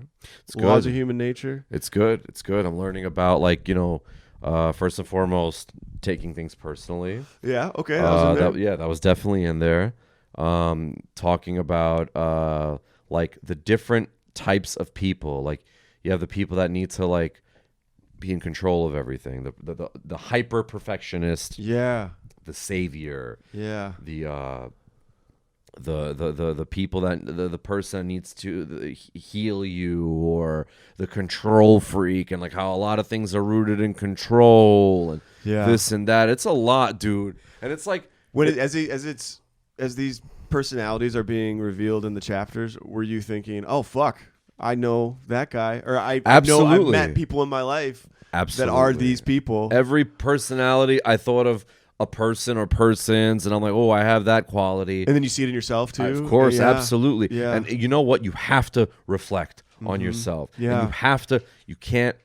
You know what the thing? Another really cool lesson I learned in this book so far, that people think that character is like a plastic that you could just melt down and remold. No, your character's your character. You have to accept your weaknesses and learn how to turn them into something positive. Yeah. You know what I mean? Yeah. So if you're like a guy that gets like sensitive over shit, or a person rather that gets sensitive over shit, learn to turn that into like an empathic power. Yeah. You know what I mean? Like shit, like it's you can't awesome. just not be sensitive. You can't just turn that off and change who you're wired as. Or like if you have somebody that feels like, I forgot what the title that the guy what Robert Greene gave, but it's like, you ever met somebody that every problem you had, they just had the answer for you? Like they had the books and they had, I know a doctor and this and that. And it's like, because these people had to take care of their parents growing up and shit like that. And it's like that they feel like they have, this is like a form of control. Yeah. And dude, I have that. Now here's something that he says. You know that you have someone noble if, when you get independent, do they feel like, no, I got to regain control, or are they genuinely happy that you're good again? Yeah, I'm you know what I happy mean. For people if they, So like he's not just saying all the negative shit. Like he's telling. No, but you can't just use that book though. That's not like the Bible. That's not the end all be all. Right. But it's really good knowledge. Yeah, no doubt. Yeah, he did his research. Yeah, the guy is smart. Yeah, Robert Greene is smart for sure. But these fucking 48 Laws of Power people, they read the book and they think that they is that Robert Greene too? Yes. Okay, so The Art of Seduction and the 50th Law, which is with one of my idols, 50 Cent. Yeah, it's one of my idols, bro. 50th Law. Robert Greene did that with 50 Cent. Wow. Yeah. Fuck yeah. I'll have to check that out. 50 Cent is 50's the future. That's one of his mixtapes. Yeah. He is. Dude. Yeah. That's the shit, man. Well, one more topic I wanted to do before we wrap is you're engaged. Yeah. And I'm so happy for you. Thank you. This is pretty recent, right? I saw like last fall you proposed. November. Yeah, dude. Congrats, man. That is so cool. Thank you. So like, how long have you guys been dating?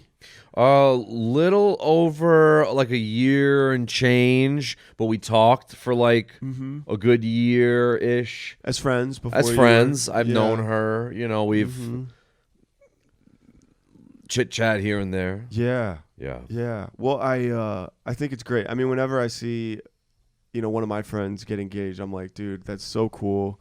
Best thing I ever did. And it seems to be like, you talked about the different levels of maturation, and you talked about how you look at things differently. To me, like, being able to make that commitment to a woman is a level, and it's like to do it the right way. I mean, you see, and I don't want to judge anyone, but there's a lot of people that get married, I don't know why people get married, but I not all marriages work, and you see, Yeah, it's sad. So like, to me, it seems like when you're in a good place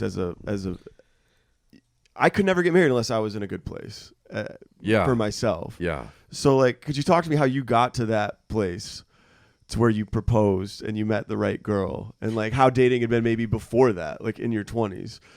And well, dating when you're young is like you think but you don't know. Right. It's like a growing experience, and I look at all my past experiences like just life experiences, you know what I mean? Like, hey, I was young, you were young.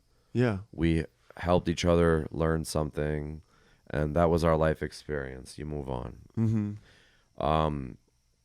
With this person, it just feels like how people say, oh, you get the butterflies and this and that. I don't get that. Yeah. I'm so calm. I'm so level-headed. My spirit, my I just feel good around this person. Mm-hmm. You know what I mean? Mm-hmm. It's just no, something. I don't. But I hope. No, I'm looking for that. I hope you get to it. Yeah. And a lot of guys, they like to joke, oh, why'd you do it? Why you getting engaged? Oh, sorry to hear that, jokingly. Yeah. And I'm like, it sucks because, all right, some guys are joking and they just like to follow the joke. I never made a joke like that. Yeah. I don't joke like that. Yeah. Yeah. Because to me, it's like, damn, that's like a little bit of your resentment coming out. I'm like, damn, sorry, you don't got the right one. Right. Yo, like, you never stop growing. Mm-hmm. And when you choose somebody, you're choosing somebody to go through these things and stages of life with. Mm-hmm. And just being friends for a long time, you see like what this person brings on a friendship level to your life. And I feel like, how could you not? The person that you love and you want to spend your days with, you want to be trapped in a little fucking box with, like an apartment or a house. Yeah. How could you not want to have like a deep friendship with them? And love is a force. Love is also a choice, in my opinion. I think that you have to choose this person every day. You get mad at them, you got to choose them in favor of that anger or that whatever emotion that this person may have put you through. And I don't know, this person in my life, my fiance, soon to be my wife, makes it like breathing. Choosing her is like breathing. It's not a choice. I just do it. Yeah. So I don't know if that answers your question. Dude. Bars. But that's just what I feel. Yes, it does. I know she's gonna watch this and cry. I'm like, baby, I love you so much. Yeah. Yo, I just feel, it's amazing, bro. I want everybody. I think you haven't lived life until you loved, man. Right. You haven't lived life until you loved. And, yeah. Dude, I agree totally. I'm romantic about stuff like this. Fuck yeah. And I think, I'm a romantic. Yeah. The classic movies with the big themes, where the guy, the end is the guy, like Lion King or something, he finds whatever her name is, Nala. Yeah, Nala. Yeah, yeah. They end up together. I'm all about that happily ever after stuff. That's so cool. But don't search for that blindly, because life is not. It's not a movie. It's not a movie, bro. It's not a movie, bro. It's not. It's not. It's not. There's a good movie that I watched. It's called. It sucks because I'm gonna remember it when I leave. Yeah. Be in my car. I'm like, could have said it during the podcast. All good. But like, basically, it's like how it's all the things that you think. It's the opposite of all the things that you think that it is. So it's like, yeah, like sex is important and all this other stuff is important, but there are so many other things that people don't talk about that are a major factor in love. And you can't be cheap with your love if you really want it to be genuine. But also, like you have to like have deep conversations. Yeah. Like people gotta know who you are on the core. Yeah. You know what I mean? Yeah. That's super important. It's not just what's on the face level. Yeah. Oh yeah, this person buys me this. This person takes care of me. This person knows how to have fun. This person has a nice car. This and that. But what are they doing for your soul? What are they doing for your spirit? You know what I'm saying? Yeah. That shit is important, bro. It's not even. I'm not even trying to get back into like religion and all that stuff. It's soul. It's you know what I mean? It's like that feeling you get.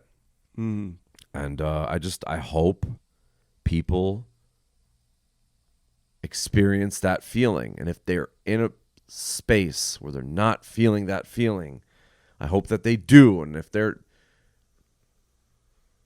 thinking about other stuff, I hope that you get the courage to remove yourself from the situation that's robbing you of being able to feel that feeling. Yeah. Yeah. Well, that's good shit, dude. I don't even want to add anything to it because I think, Just want to leave it there. Yeah. Well, no, it's inspiring and because I think it's great. You know, I think you know, when you get older, you see, because I'm in my 30s now, and a lot of my friends married with kids, and there's so much like that you see, like that's so cool. It's like a whole other dimension of life that you don't spend a lot of time thinking about when you're single. And like my little brother, he's 2 years younger than me. He has 4 daughters, so I have 4 nieces. God bless. Yeah, they're amazing. They're so adorable. They're all under 5. They just popped them out, you know. That's what marriage is all about. Yeah, exactly. And, you know, you see how they work together and parent and just like the moments that they have, you know, because I visited them a couple weeks ago, and you just see how they sit down to dinner, how they like get them all in the freaking minivan and go places, and how they just start doing it, making it work. It's insane. And they just have their little system and their little... And you see that and you're like, dude, I'm so, you know, I'm proud of him. And I'm just like, it's so cool to see. So, yeah. Because, like, you know, I mean, it's easy to just say, oh, fuck all that, you know, being sick. I like doing what I want to do and everything. But, like, there's more too. There's more life than that. But that's okay, too. Like, it is okay. We don't want the listeners and the viewers taking it like we're telling you what should be Get law. married and have kids. No, we're telling you what we love. We're telling you what we think is good. Just because I think it's good doesn't mean anything. Like, it don't mean that I'm telling you I'm being judgmental.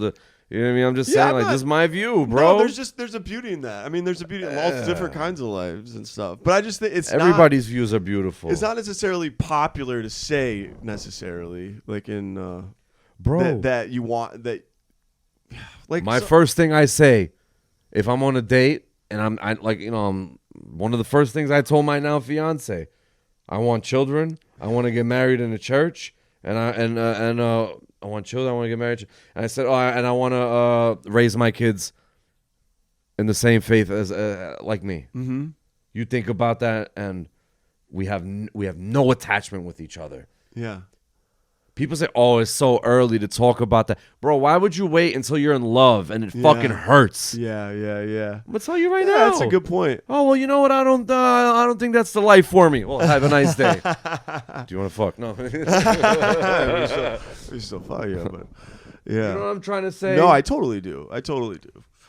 Yeah, I actually started to put that on my... that's how I meet girls, and is Hinge mostly. Sometimes in person. Hinge is good. I've used it's Hinge. Tough to, yeah. I didn't find my fiance through Hinge. Yeah, or any. As I like to joke, please don't kill me. I didn't These sex apps like Tinder and my friends get so mad. Like, that's not a sex app. Sex app, bro. I'm just kidding. I know people who have gotten engaged off Tinder too. Me too. It's but wild. I joke with my friends. I'm like, wow, you guys found love on a sex app. That's good. Like, fuck you. Yeah. But I remember kidding. a couple of years ago, I finally started to actually like put that in. Like, yeah, I want to get married, and like I'm actually looking for something. And before that, I never had that in there. But I was like, yeah, why the fuck not? Like, I do. Why would you hide from that? You know. So Somebody's gonna swipe right because they're on the same page as you. yeah. It's not like, it's like, I challenge accepted. I'm not looking for a relationship, and then the person you're talking is like, challenge accepted. Yeah. It's like, no. Yeah. No challenge We need to accepted. bury the lead on right this. now, I don't want a relationship. I just want sex, right? But now I want a relationship. You know what I mean? Yeah, It's like, totally. people are so fucking stupid. Anyway. Yeah. Yeah. Good, man. Yeah. Good. Be Yeah. fucking transparent. Yeah. Why not? Yeah. Be transparent, but be a man. Be a man. Be a fucking man, like my dad told me. Be a man. I tell every kid that I Yeah. talk to. Be a fucking man. Yeah. What does that mean? Life will teach you. And it doesn't Yeah. mean all the negative, toxic things that you think it does. Right. No. I hear Real exactly men what are you're saying. caregivers, are nurturers. They're, Yeah. they're peaceful with the capability of being dangerous. Yeah. Like a warrior in a garden. Yeah. Yeah. I didn't Where'd make you that get up. I stole No, that. I know. That's from I something. don't know. I don't want to say who said it because I don't want to. Maybe I'm wrong. Yeah, right. It's better to be a warrior in a garden than a gardener in a war. Yes. yeah. Motherfucker. That's a good shit, dude. Yeah. Yeah, dude. No, no, that's great. I appreciate you sharing because anytime I see an example, I'm like, I'm always want to. And dude, it's exactly Thank you. exactly what I thought. It exists. Yeah. True Yes. love. It's good shit. I'm thankful. I'm blessed. I'm grateful. Mm-hmm. And I'm going to just keep doing the things I'm supposed to be doing. Yeah. And I'm sure there's going to be fuck-ups and hiccups along the way. Life, Yeah. we're humans and all that stuff. But it's how you handle it. Yeah. Good shit.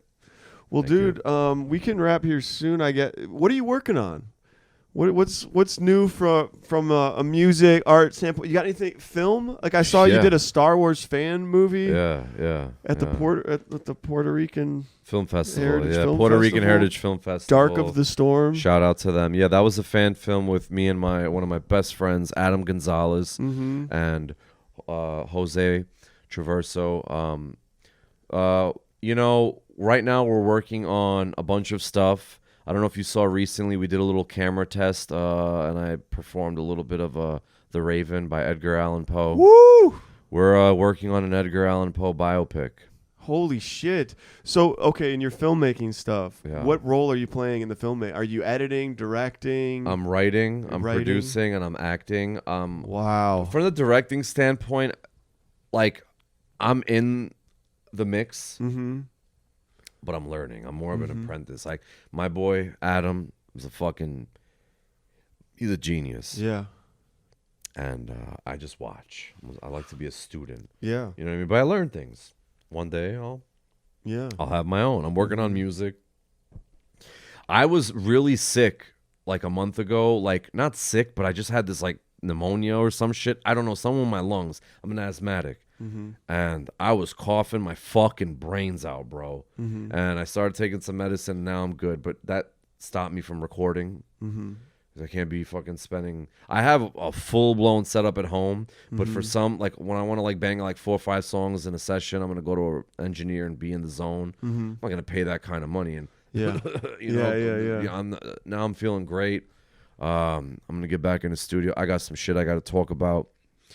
I have a song that I'm working on with Talent. Oh hell yeah! Absolutely, Dude, I didn't realize. So Talent raps. Yeah, absolutely. Okay. Talent is nice. Yeah. Talent got a great voice. Talent got great everything. Dude, Talent's the fucking man, bro. Dude. You're the fucking man, bro. That's why I love you. That's why we love you, bro. Yeah, that's the shit, dude. We do a show here, a little show at the Toodles and French restaurant down the street, and Talent did it last time.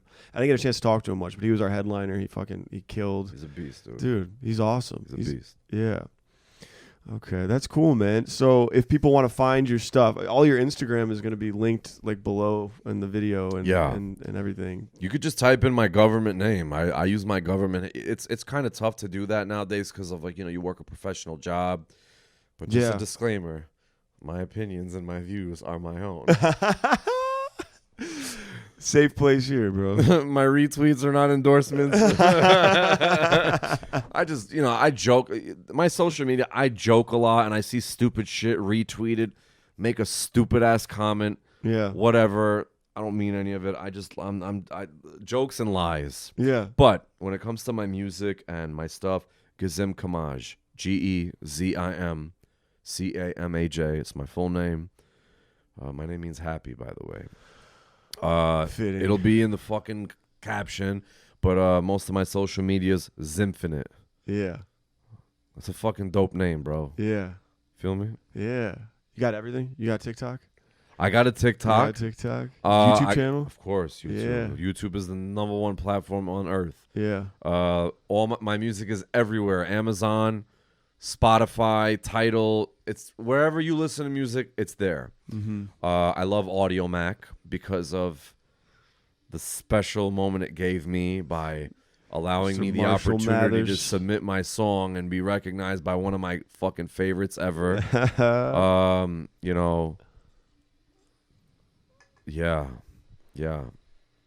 Well, good shit, dude. Thank you. Well, thanks for coming, man. David, I had a blast. This was fun. This was fucking great, dude. Thank you for having me. Yeah. I was looking forward to this day all week. I couldn't wait to get out of work today. Yeah.